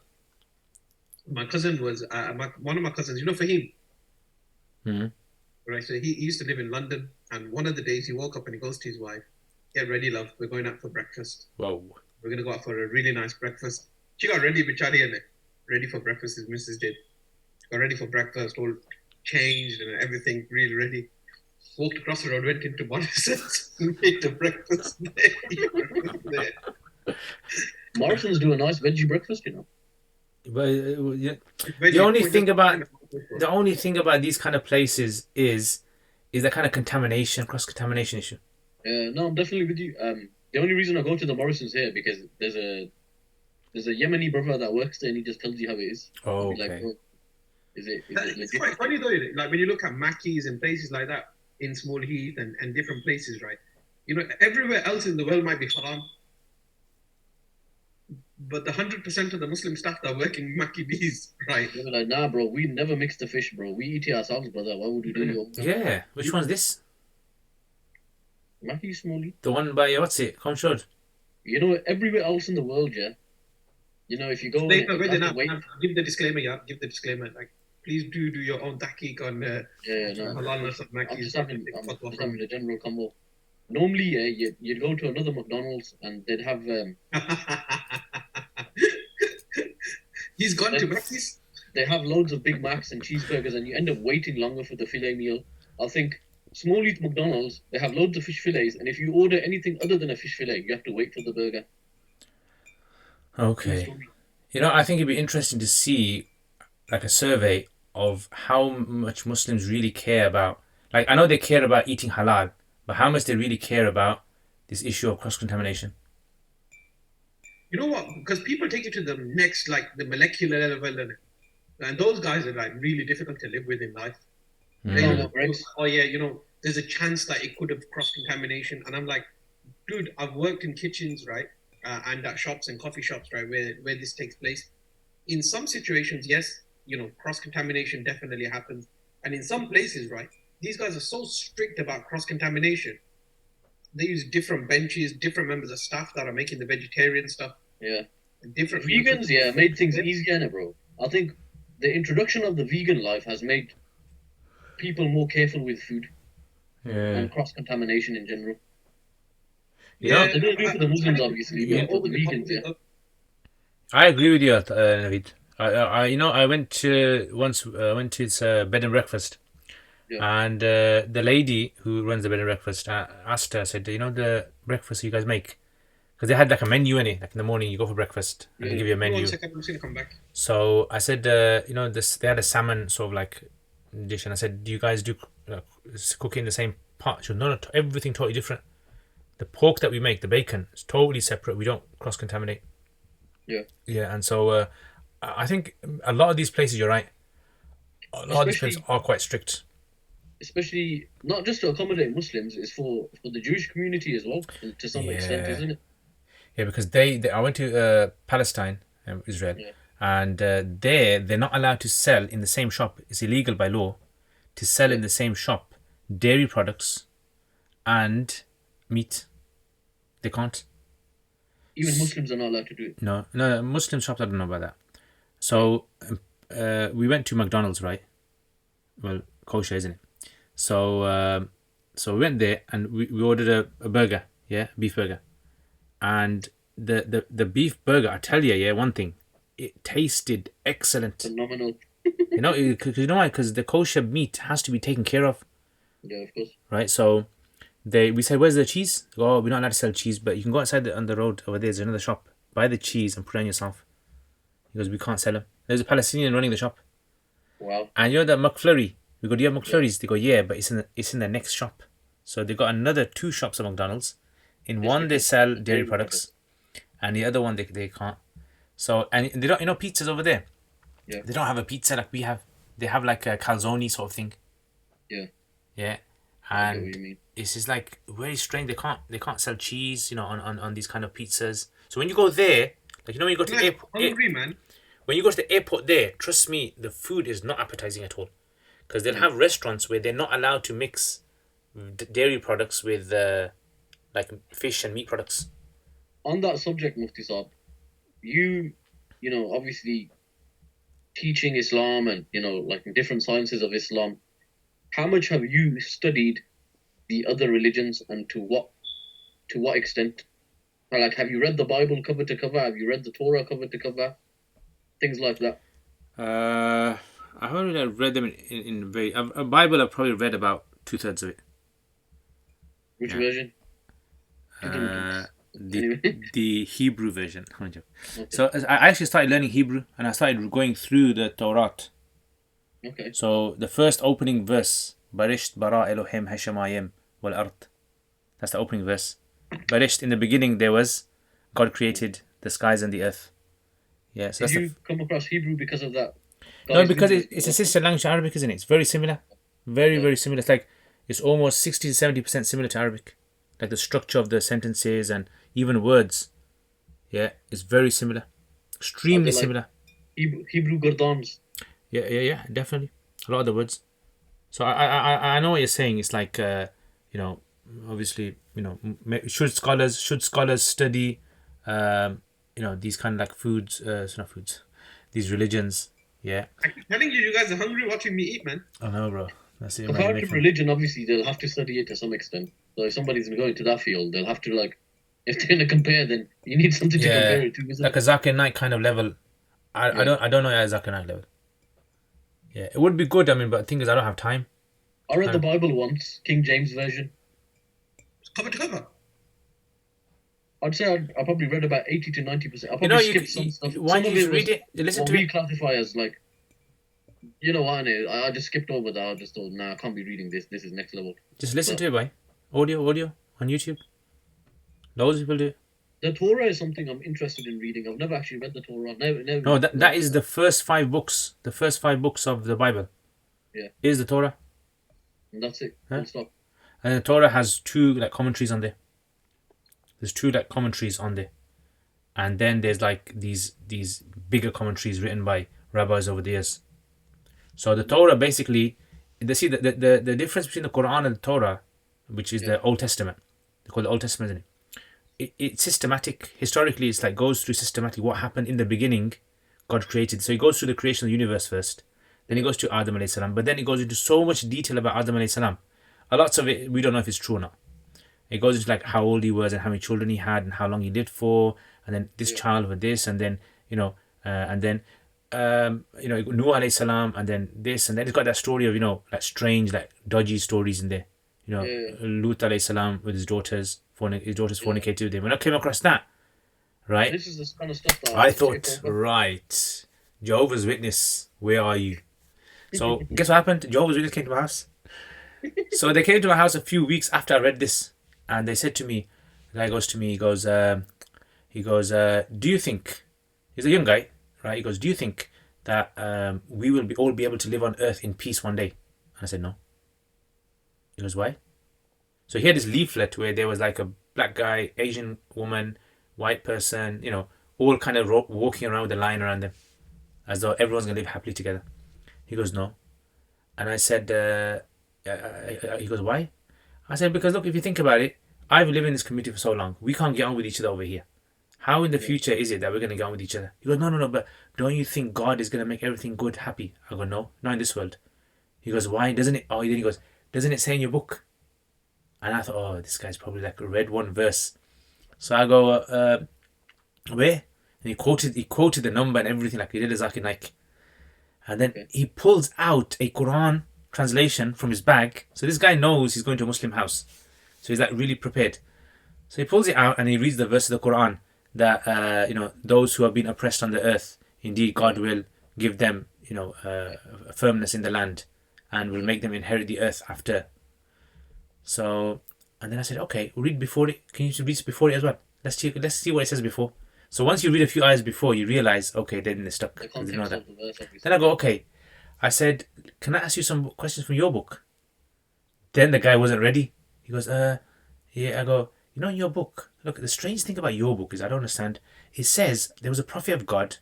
He got drunk and his two daughters decided to fornicate with him.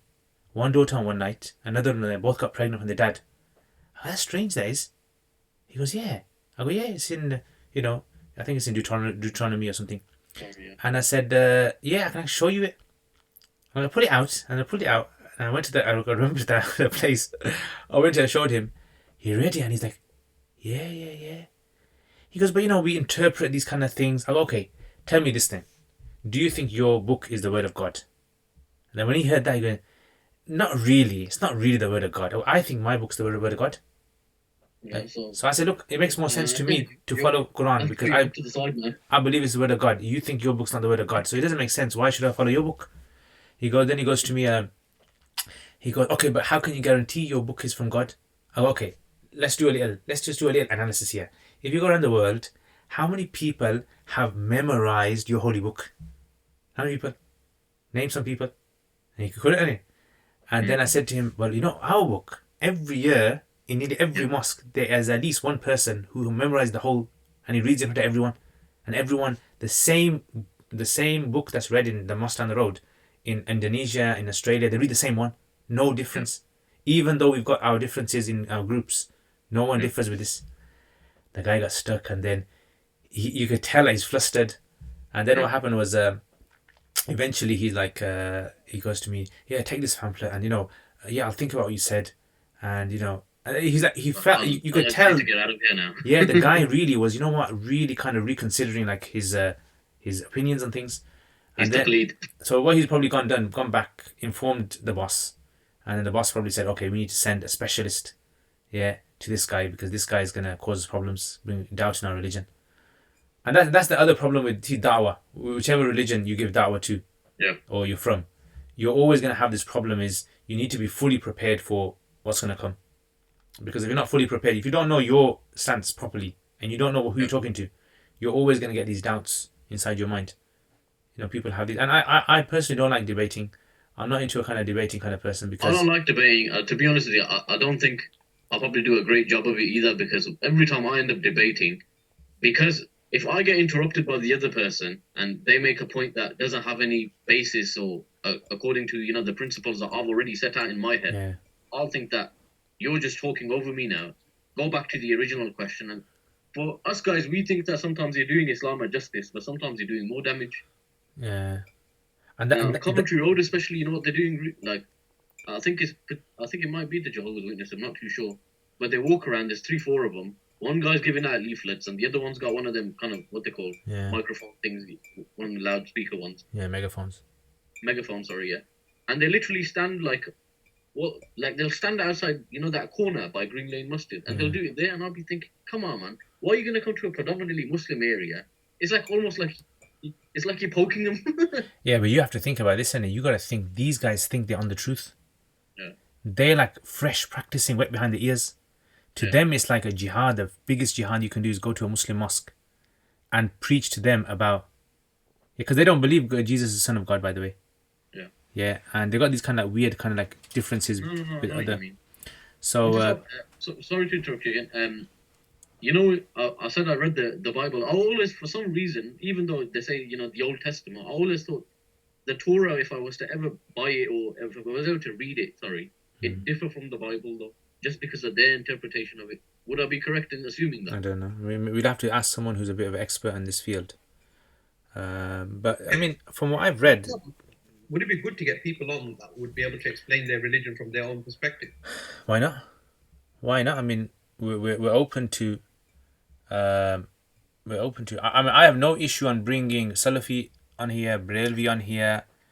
Someone at There's least already a Salafi on here. that I was talking about other faiths. someone who at least can will have this kind of like on the same wavelength as us, as in they can communicate with us without like making it into one of those Pakistani Molvi debates. Yeah, so I think I don't mind. I mean, are you guys comfortable with it? I thought there was a sunnah for debates to take place that you have to have a pre-debate and you have to Set have the time. the principles of the pre-debate agreed. And I said that there's already a Salafi on here. Well, let me just switch my camera off. Yeah, so I mean, I wouldn't have an issue with it. Even non-Muslims, I wouldn't have an issue bringing a non-Muslim, as long as it's not someone who's gonna obviously, become a bit arrogant and yeah, why not? I think it's interesting because like some of the stuff that you're saying around different faiths is interesting to get somebody on that can explain their faith to us. And not in like a challenging way where you're kind of trying to convince them and you're right and I'm wrong and all that kind of stuff. But just that conversation. So like if somebody can explain the Jewish faith from a Jewish perspective, because sometimes like you get it in I'm sure you get it as ulama. It's like when you get like a Hanafi guy that's trying to explain a Maliki position. Or a Hanafi guy that's saying, I know the Maliki position. Right, look, Hanafi is stronger. 100% truth, yeah, and every other madhab is not a Hanafi. And you say to them that, oh yeah, I remember saying to one scholar once in it, is that what the other madhab say? He goes, I've studied all the other madhab, and I was like, damn, man, you only went to madrasa for 6 years. How did you study everything? But then you realize that they were kind of like going into that. But in the same way, if you get somebody from a different faith in, they can just express. I think, I mean, the way I would probably analogize it, or was it, give us all like a short synopsis of it is, it's like the more sort of like the more you lack knowledge of a certain field, the more you'll find people generally who are conspiracy sort of like experts in that. So it happens in anything, even when it comes to madrasa, ulama. So I mean, like for example, a lot of ulama seem to think that they can speak about medicine, for instance, right? So you'll see this, that when COVID-19 came out first, you had that these clips of people going around, take three pigeons and cut them, and do this to them, and COVID-19 will disappear. Yeah, you get strange, and people will take them so seriously because they're at a level now. It's like in this society where you get a celebrity on your show and you ask the celebrity any question and people will give weight to what the celebrity says simply because he's a celebrity, not because he's an expert in his field. I think that's one of the issues. So ulama have this problem as well. General public have this problem as well. Uncles have this problem as well. Aunties have this problem as well. They feel as though they can speak about anything, and the less they know about that field, the more confident they feel that their position is the correct one. And then the person who is an expert in his field, when he shows he's not confident in what he's saying, not to mean that he's not confident, but he knows that this is something that he humbles himself in. Everyone else thinks, oh, this guy knows nothing. So I mean, a typical example is like like a particular sheikh in the UK, for instance, very like individual, a sheikh, elderly sheikh, who someone might say, oh, this guy, don't listen to what he says. He says that this masla is like this and it's very deep and all that. And then people will say, oh, this guy knows nothing. My sheikh knows this masla inside out of the back of his hand. Yeah, so you get this kind of, I think, mentality in our community. So yeah.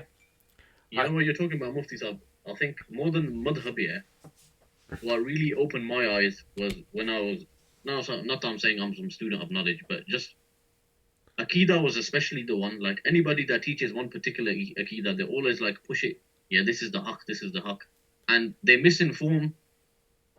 Well, maybe I'm not saying people do it on purpose, but in order to prove their own position, they don't do justice to the opposing view, if you know what I mean.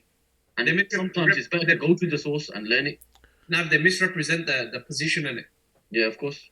So what they do is, I had that. I went to I was working alongside it with a few brothers in it on a project, and the brother that was kind of like leading it happened to be a Salafi brother. So to show his dominance in that meeting, what he did is he picked up fiqh sunnah, and he was like, you have to follow this kitab, and this is the kitab. And like, and did you like pick up the Quran and say you gotta follow this kitab? Actually, he actually didn't pick up the Quran. And like I got to that, I was at that stage anyway. I was just coming off the whole I can't be bothered with this, and that was going into that phase of my life in it. So I looked at him for a few minutes in it, and I let my inner Broadway school just go dissipate and disappear, because I was just looking at him thinking, do I get what you're doing. I get why you're doing it. I disagree with it. I can't be bothered to argue with you. But shall I just get into you for the sake of getting into you about this? And I gave up at the end. He was older than me. I just looked at him and I just went, okay, fine.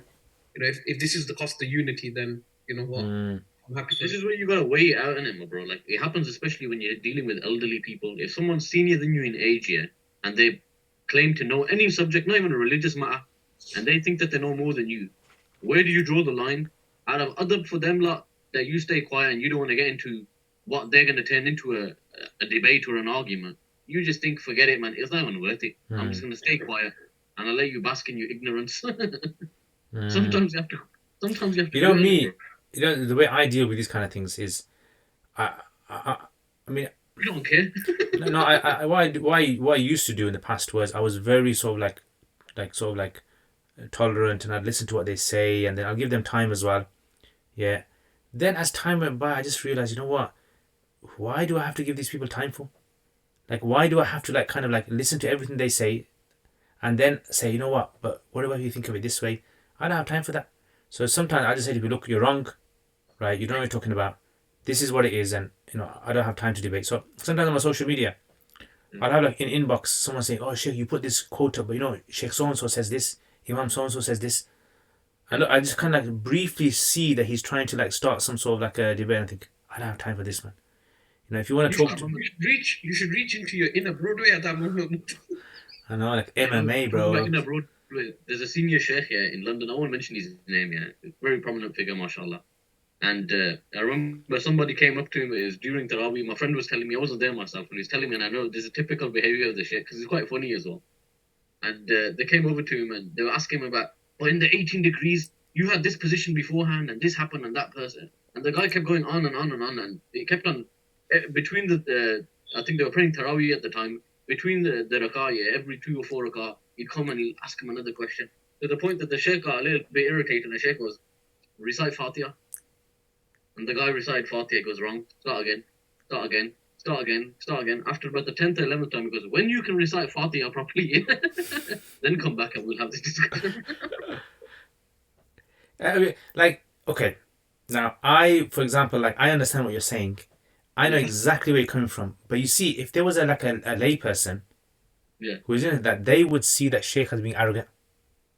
I've heard people say to me, we know the Sheikh isn't being arrogant. I know. He's being funny. Yeah. I've heard people say to me, you're very arrogant, you don't answer our questions. Like someone will text me or something and say, you should just think to yourself, you're very arrogant for asking me the question. And then I'm thinking to myself, maybe I am arrogant, but should I tell him? Should I agree with him I'm arrogant? Or should I stay quiet? Should I stay quiet, and which means I'm not arrogant, but then if I do stay quiet, he might think I'm too arrogant to answer even his question about telling me that I'm arrogant. The other day, I just happened the other day, this guy, he's kept ringing me, yeah. Sorry, man, I won't phone you again. So basically, this guy, what he's done is he's found out where I've lived. He's come to my parents' house, and I was in my house. And he's told my family I need to speak to him urgent. So he's contacted me, found my number, and then he's messaged me and said, look, can I speak to you? Can you phone me back, call me back? One of those ones. And in the day, I get at least 4 or 5 people that will ring me and, will want to speak to me about some masala. Obviously I've got so much spare time on my hands here. I've got 25 hours in the day. So humble with yourself, carry on. So basically, I phoned him, and then I got him. The guy calls me, and he goes, "Oh, I need to meet you. I need to ask you a question. I need to get some advice from you." I'm I'm not expert in advice. I haven't done no training in I got a hack advice. for you. I Huh? got a hack for you. All you do when you pick up the phone is say, "Hi, you have got through to Liaquat Services. You are currently 45th in the queue. If you hang up, we'll try to call you back, customer." And hang up. So okay, listen here, listen. So he called you. I called him. Yeah, I rarely will call back a person. Right. Basically, I've got a rule. If your name's not saved in my phone, I probably won't answer your call. Yes, my number's So saved. so I phoned him. I go, yeah, and he goes, "Oh, I'm so and so. Are you Mufti so and so?" I go, instead of saying no, I'm not a Mufti. I go, yeah, I am. Like it's gonna waste 2 minutes, isn't it? I have to say I'm not a Mufti. Then he's gonna say to me, no, you are a Mufti. Then he's gonna say, oh, have you graduated from madrasa? I'm gonna say, yeah. Okay, then you are, like, you're being humble and all that, yeah. So instead of going through that whole like ladder, right? I just jump off the ladder and just say, yeah, yeah. Okay, go on. So then he goes to me, oh, I gotta meet you and I gotta speak to you about something. And I was thinking to my head, okay, what have I done now? What have I said now? Maybe it's some private sort of like kind of sort of criticism he wants to give me, and mashallah. He goes, no, it's about a masala, about my situation. I go, okay, can you give me the nature of the situation? He goes, no, I can't. I have to speak to you. I go, first of all, if it's about marriage, I do not deal with marriage issues. He goes, why? So I said to him, look, there are people out there, fiqh councils, that are designed for this. They get paid for this. This is their job. They do research on all these masail and things. If you ask me the masala, what I will have to do is I'll have to go and contact them, or I'll have to do my research, and it's going to take me 2 or 3 days, and I have to go out of my way from my job and everything, right? And I have to find the answer to this, and then I have to contact you, and then we have to discuss, and then I have to meet you, and then isn't it easier for you just to go to them? He goes, oh, so and so said you're an expert in it. I go, well, I'm not. I'm good at these areas, but I'm not good at this. He goes, I Has said, if anyone you, ever called you Mufti Saab and done all of this? And I got a really strict masala, this, that, blah, blah, it has to be private. And then he's asked you, I don't know whether to like pour my milk first or pour my cereal. yeah, it Like, happens. And questions being the that sad dumb. thing, I tell you what, the sad thing that is, Yeah. I get people ask me a question, yeah, and then when they ask me the question, in my head, Yeah. I'm thinking they're asking me like imagine like a question has like 10 levels of deepness. Yeah. I'm thinking this guy's asking the question at level 10. Yeah. Like really deep, hardcore, like he's done lots of research on this. He's like a really stuck. Yeah. Yeah, and And now I- he's come to me. He's come to me to ask this, and I've done like just recently I've done a lot of research on this, and I've got like this kind of like 15-minute explanation of this masala, which I've kind of come to a conclusion. So I start. Bismillah ar-Rahman ar-Rahim. Right, the masala starts like this.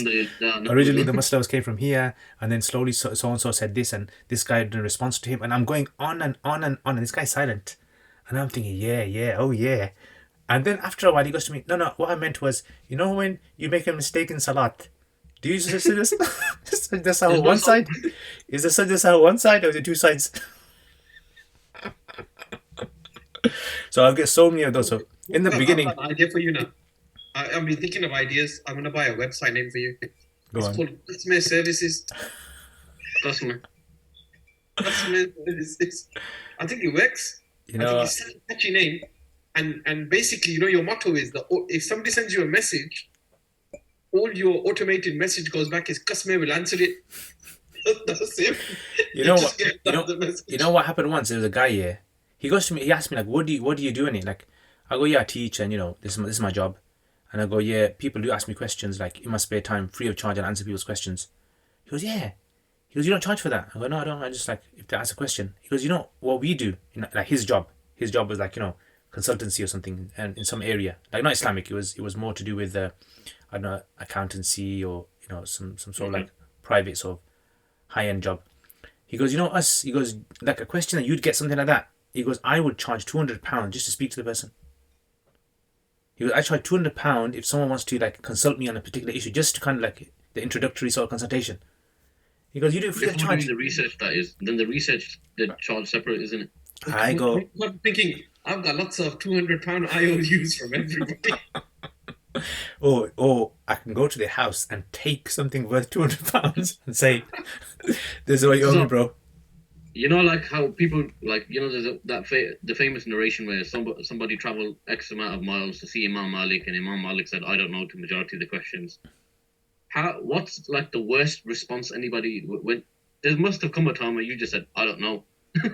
Yeah, Like, loads of times. I say to people, I have you ever had a used, hostile response to that? you know what I used to say? Okay, I'll tell you. In the beginning, I used to say to people, give me a few days, I'll research the masala. I used to go out of my way, 3 or 4 hours, like proper research, just to answer this guy's question.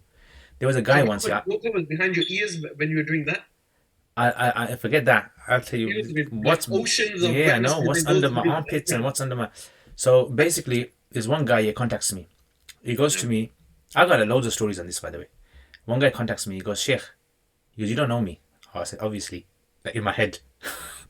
He goes, but so and so Sheikh, my peer, so and so Sheikh, he knows you very well. And he said, if there's anyone to ask a question in England, it's ask this guy. And I was thinking, bloody hell. I go, that's like kind of like messed up my day because I'm gonna be expecting like a whole list of. So anyway, okay, what's the question? He goes, it's a pension question, right? And pension questions are the headache ones because it's not The God very of business. it's not a very straightforward one. It's a basically what he wanted me to do was go through like 10 options of pensions and to see which one would be Islamically viable for him. So I didn't do research into pensions. That was my first time exposure to pensions. So I said he sent me right what the pension like kind of looked like and the brochure and everything. And then what I did was I said give me about a week or two, right? Because I'm working and I can only get time after work for an hour or two a day. So I did research. I contacted a few people, spoke to them. I did, and eventually I was able to go through all the different types of pensions and figure out. So I contacted him after about 2 weeks. He goes, "Oh, Sheikh, it's okay. I don't need it anymore now." And I was thinking, "MashaAllah, MashaAllah." Okay, Yeah, No, no, you should that said was Mashallah, I would have said something else. I don't think that's what I was about to say. I think the ma was the first part of it. I don't yeah, think the inshallah was the second part. yeah. So that was the kind of, and then I realized, you know what? A lot of people are just time wasters. They don't have real serious questions. It's simply just like they got a scholar, Sheikh, free number. They can call him, and Have you had a bad response? Like when you said I don't know to somebody and somebody said, but yeah, you're a mufti, yeah, but yeah, you're a this, yeah, yeah. what good are you? Yeah, I had that once. Yeah, I had this once. This guy he contacted me. It was another marriage masla, and I said, Surprise. look, I just don't know the answer. He goes, what do you mean don't know the answer? Are you a mufti? I go, and then well, guess what I said? I go, I'm training to become one. This is a good one, yeah. So if you don't want to answer people's questions, you say to them, I'm training to become a mufti. They go, oh, someone said to me, you are a mufti. Oh yeah, they call me mufti because I'm training in it. I'm still in the process. So if you like go to a doctor and a doctor says to you, I'm still training to become a doctor, you feel sorry for them, don't you? Yeah, and you don't want to ask them questions. So they go, oh yeah, you're training. I hope, and then certain du'as, may Allah make you a mufti one day. May Allah put barakah in you. MashaAllah, I mean. You know, when I was on radio and stuff, I used to listen to talk sport so much because it was taught me how to cut off people in a nice way. How do you do it? Like, if you ever listen to radio, they always teach you how to cut off people that are boring, like really quickly, but in such a nice way. I remember a few times a view on, remember? There'd be like Yeah. someone phoned in and they wouldn't put it down. Exactly. And you have to be Jazakallah, excellent point there. Next caller. no. You go like this. There's one sister was talking about WhatsApp and conspiracy theories to do with WhatsApp and privacy. Oh, it's not that kind of WhatsApp wallpaper that's got like a skull in the background, one of those ones. One of them ones. So she kept going on about this, and I was like, oh, and then I remember back to Talksport. So the Talksport presenter, what he went back, and I did exactly the same. I went, sorry, sister, to interrupt you. What was your name again? You sound familiar, and you sound like you've called in before. Have you called in before? And she goes, no, brother, this is my first time. I was like, oh, Jazakallah khair, Assalamu alaikum.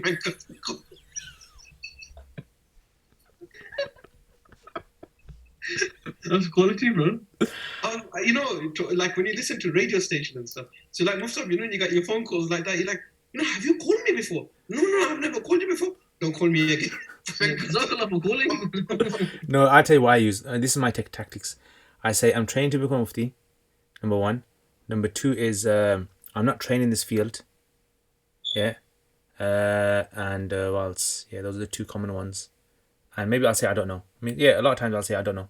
Right, but that won't make them happy because see the other problem is people have this mentality that the Maulana and Mufti should know everything, and they should give their time to us any time in the day.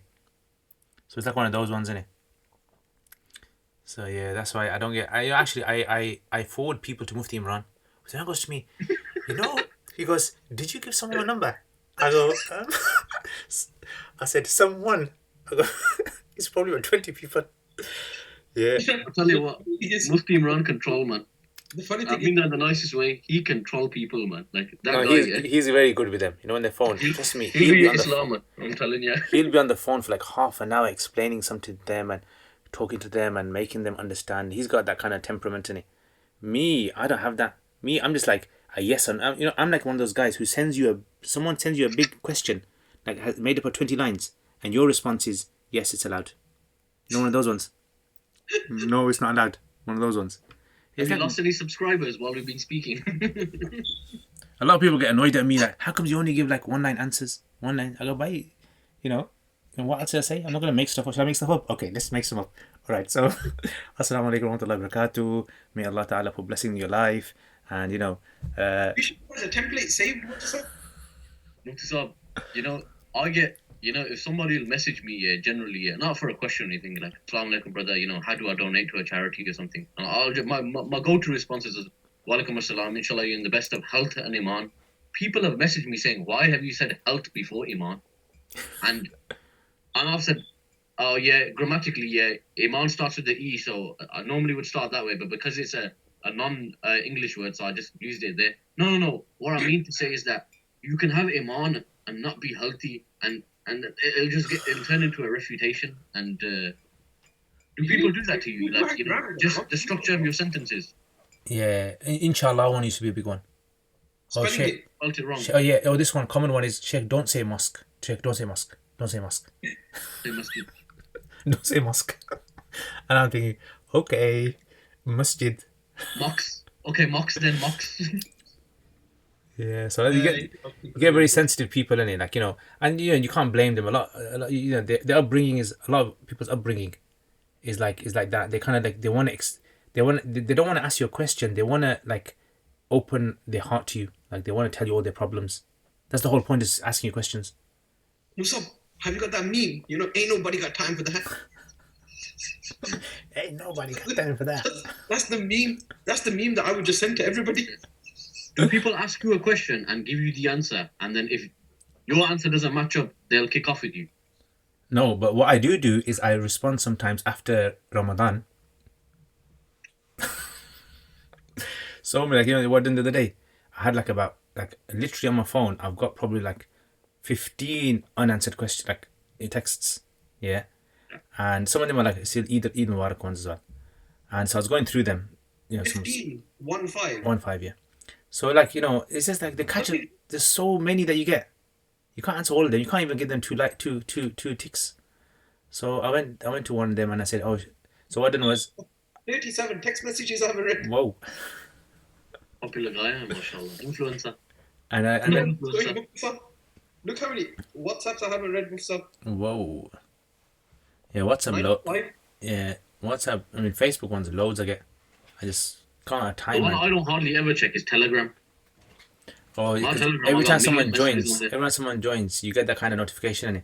Yeah. Someone has joined, and you think, who the hell's this? Yeah. How did they join? Like, you don't even know who they are. They join. Telegram's full of spam. Oh yeah. Now WhatsApp's full of spam. Because they can search for you on Telegram, can't they? I think. Yeah, I think they can search for you. You can't search for Yeah. WhatsApp. It's spam, to be honest, man. Everywhere, just people just try to communicate with you, and you just like. Weren't there a few? Communication that exists? I don't actually respond. There were two. I can't remember the name of these platforms, but someone tried to start like a Muslim version of WhatsApp. Yeah. Or however Is it that called is. Notsap? Notsap. I don't know what the hell was. And then someone tried to make like a Muslim version of Facebook recently as well. Which is called. That was an imam that was in Indonesia. Or What's Malaysia. it called? I can't remember Put your the face name. in the book. You know, see, the problem I have with these is. He had like it's called Uli or something like that. Ulli. Yeah, Ulli's a perfect name for it. Carry on, Mufti Sahib. What are you saying? I think we need to finish now. I think that's a sign there. I'm in Saddam Mosque. I am. The lights are gone off now. You know, See, I normally get that treatment from my missus. you know. Well, Okay, the light other off. way I answer people's questions. It just came to my mind. It was a good one. Oh yeah. So see, sometimes what happens is some people ask me a question, So I sometimes have like a very sort of like thoroughly researched answer, but I know they're not going to like the answer. Like that answer is going to put me into a category if I say to them. So they'll say to me something like, "Oh, Sheikh, is it sunnah to do this? Like, what's the sunnahs of moving houses, or stuff like that? What's the sunnah of driving a car?" And so I'm thinking to myself, Sunnah of driving a car. yeah, stuff like how do you get into a car? What's the sunnah way of getting into a car? I get asked that kind of stuff. And then if I Put your say to left them foot that in, put your left there foot is no out, sunnah, in, out, check it all about. if I said there is no sunnah, they say to me, but the whole deen's complete. The deen's complete. Like, how come there's no sunnah for moving houses? Or, this kind of thing. So then I'll come out, okay, when you go to your house, say Bismillah ar-Rahman ar-Rahim, put the key in, read Surah Fatiha. Something like making them happy. Right? Isn't that one of those kind of like answers? I created an innovation just to make them happy. Yeah, they're happy and then they kind of go away. But generally, I mean, that's why if you've ever asked me a question, I've got some of my friends probably watching thinking, you Hanafis, man. I'm never going to Let ask yourselves go. I'm never going to ask Mufti Liaquat the question again after he said that. He goes, I just make them happy so they go away. Speaking of questions, do we have any questions? Because it's getting a bit late. Yeah, Not that I'm trying to hint that we should go. I've got nothing better to do anyway. But let's check, guys. Let's check. My light's gone off, bro. Check the Facebook. Anything on Facebook? Nothing on Facebook. Cam, mashallah. Cam is on here. Cam, mashallah. Cam, ahlan wa sahlan. Oh, Hududi Foodie's here as well. Salams, lads. Sorry, the lure of Corollas Osman. Is that Corollas Osman? Is that Urtugan? Okay. Was too great today. Abu Zakat no comment. Haludi, no comment, bro. Walaikum salam. Mab, sorry I missed your call, bro. I was running late, man. I had to get back to the podcast. Well, I needed to start the podcast, and when your phone rang, I was literally walking through the door. I think he was talking about, he made a few comments on rubbish. Jangir from Jangir Malik was on here. I think he heard Mufti's description at one stage. He wrote, OMG, time to leave. Shahid Rahman was talking about Madam Two Swords. Rafiq from Ilfik was saying someone's father going off. He's your legend. Go on. I think the guy that I noticed, Abdul Majid, decided to say I'm too old. And there was just loads of people. That's random. I think he called me old because I said I'm old in it because like you guys are complaining about TikTok like old men. Yeah. TikTok. Any questions? TikTok. Oh, bye, TikTok. No, in the next podcast now, I'm just going to go like this. No. Yes. No. Yes. No. And that's the end of the video. Okay, so any questions today? No, I don't think there's any sort of like. I don't think you're gonna do the Q&A anymore because you put everyone on Mufti Saab. I was going to say, why you ask this guy a question for? He just says no anyway. Nah, in my live streams, I you guys know, man. My subscribers know me in my live streams. You guys know me. It's on WhatsApp. You don't know me. Or WhatsApp, I don't know you. WhatsApp, don't phone me. You know me. The reason is because I am one of those kind of dysfunctional guys on WhatsApp. Yeah, I can't. Like I need training in how to kind of respond to people on social media. Like I did that once. Mufti Saab with somebody. Like somebody goes to me. We were just discussing the communication, and they said to me, Altaf, your communication with me on WhatsApp is very short. I said to him, brother, you get so many random WhatsApp messages. I said, you should be happy you get a response.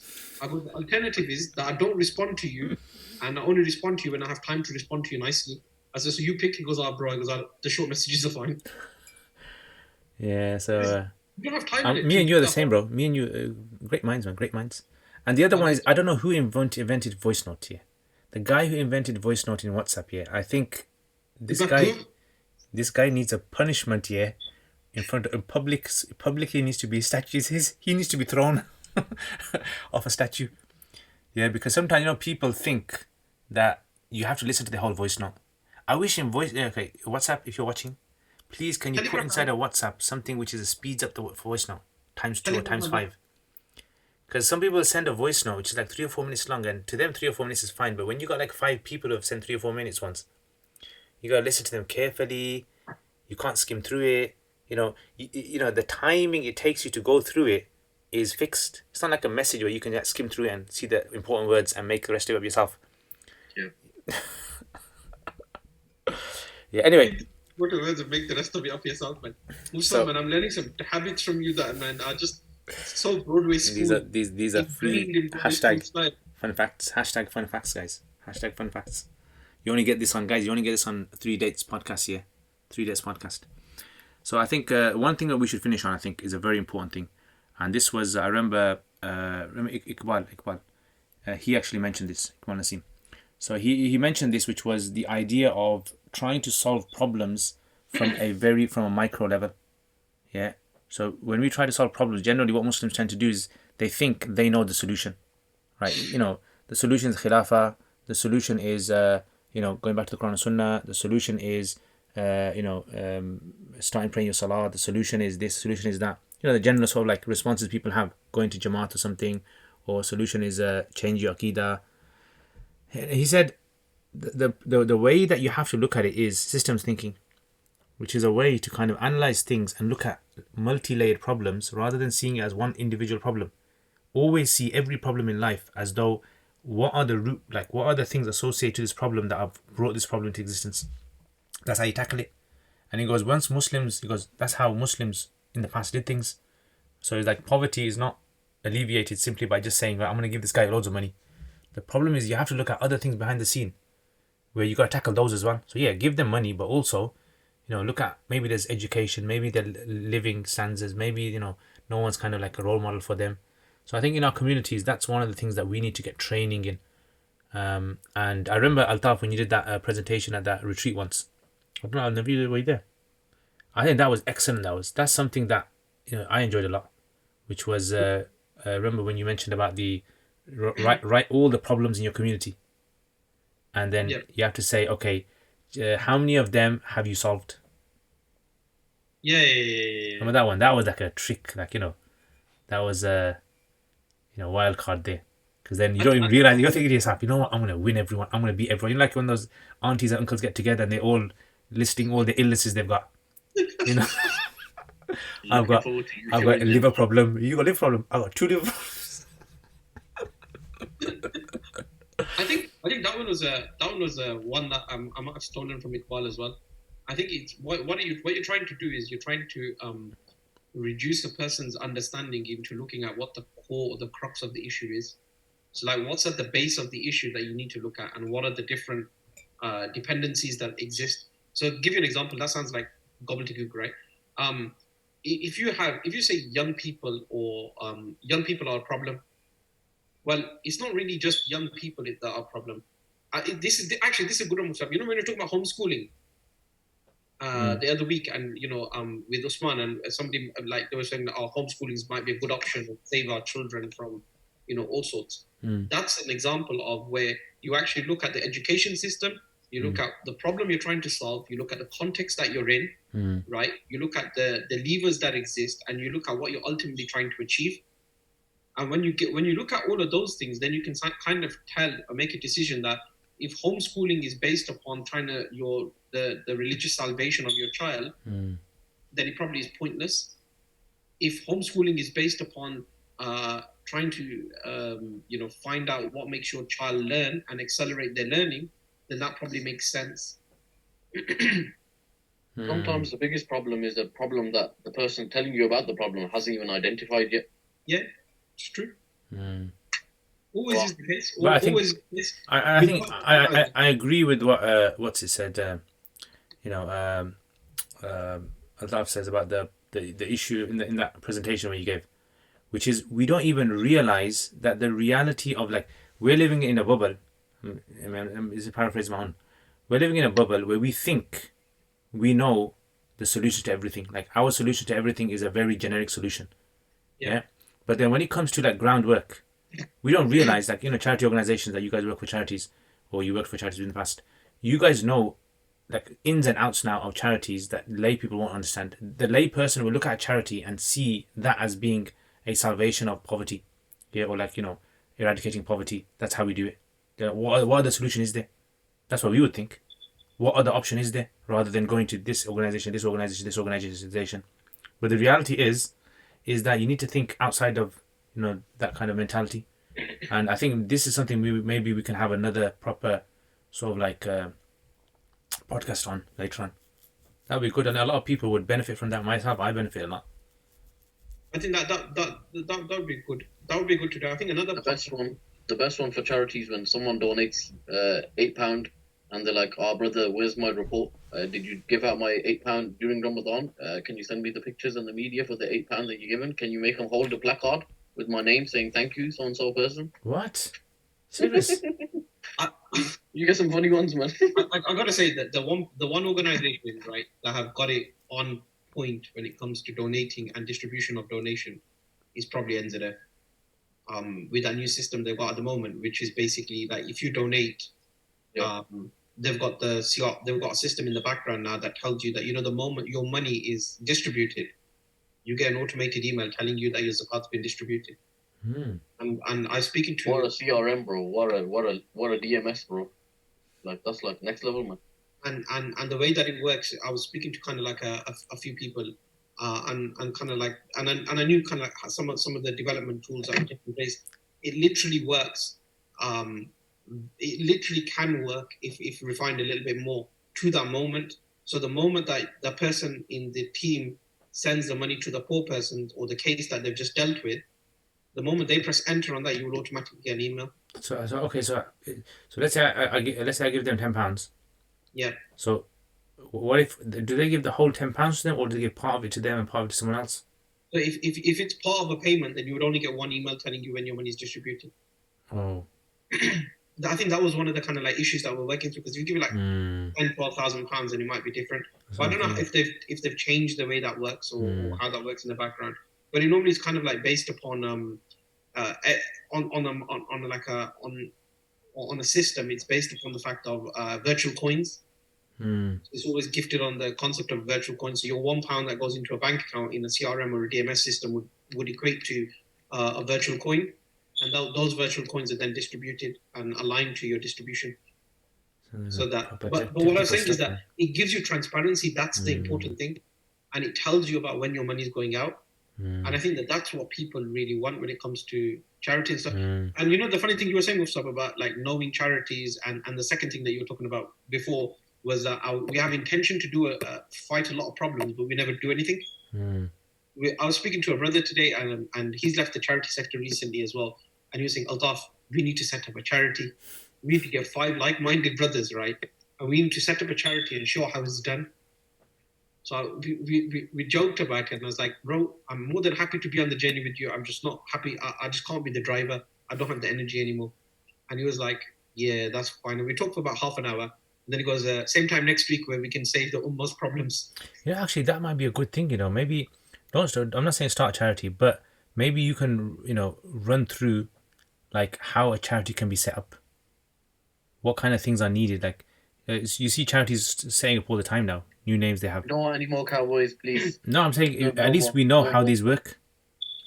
Like, how hard is it to set one up? How easy is it? As in, how much sort of like transparency is there in charity sector? And these, obviously, keep it above the belt. I don't need to keep you above. If you create any more charity guys, yeah, bro. After Jordan, yeah. Forget it, leave it. I think there's room in the sector for an organization that's developed in a way that 21st century charities are developed, where they're community based and community owned. And what I mean by that is, like, the sound like that. What's that guy called? Russell Brand. Community, everything community him, isn't it? Everything community him. I think it works, because if you can create a model where the community decides where the money's actually going, right, and they see 100% transparency, I think they'd be good for it, man. But zakat wasn't traditionally distributed that way, brother. And zakat wasn't distributed by a non-governmental departments. I know I'm writing some articles on it, Mufti Sab. They're coming out in the next month, inshallah. So I've got 7 parts. I've got three subjects and 5 to 7 parts on each subject. So I go through charities. What is Islamic about Muslim charities? Second one is about zakat, and the third one is about marketing and fundraising. That'd be good. Because those are the three areas I know. I don't know any of the other areas. I'm not like an international development specialist or anything like that. I've seen how some of their projects work from a zakat perspective, but how that should work out, I think that's So somebody don't else's. worry, all those questions I get from people who ask me about questions related to charity, I'm gonna say I know an expert who knows all about these things. Give me his number. Put his number. You know what I'm gonna do, bro. Let's put his number How many- everywhere on Facebook. And I'll say this guy loves call him voice up notes. questions This about guy this loves year. voice notes. He just loves voice notes. Leave a long voice note for him. So this is the Put his, first. write his number in phone boxes. I actually got so many zakat questions this year. This was one of the few years that I was answering zakat questions like all through Ramadan, man. And if I got a hard one, I'd give them your phone number, Muftar. I'd say to him, "Do you know what a zakat anniversary date is?" They said, "No." I said, "Phone Mufti Liaquat. He knows what one is, and he can Leave him explain." a voice note. Leave him a voice note. I didn't leave him a voice note. I said, "Just keep calling him. You have to be persistent with him." If No. he said no Oh. once, Oh, you know, he's humble. the other thing is, who on earth, WhatsApp, if you're watching, who on earth came out with WhatsApp calling? You can't even deactivate that setting. the only way to deactivate, you have to block the guy's number. Whoever you don't want to call you, you got to block their number.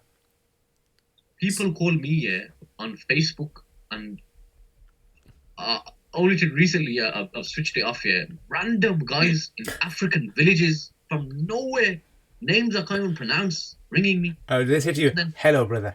Assalamu alaikum, brother. How are you?" No. Oh, that's what they say. He can't say anything. What are you talking about? You work in development. I know. You might be bloody recipients. You're supposed to be answering This is them. the problem, innit? Partners. So yeah, if you guys are watching, then this is the guy. Naveed is the guy to contact. Leave him a voice note. If you're on my Facebook, brothers, and you're looking for money, right?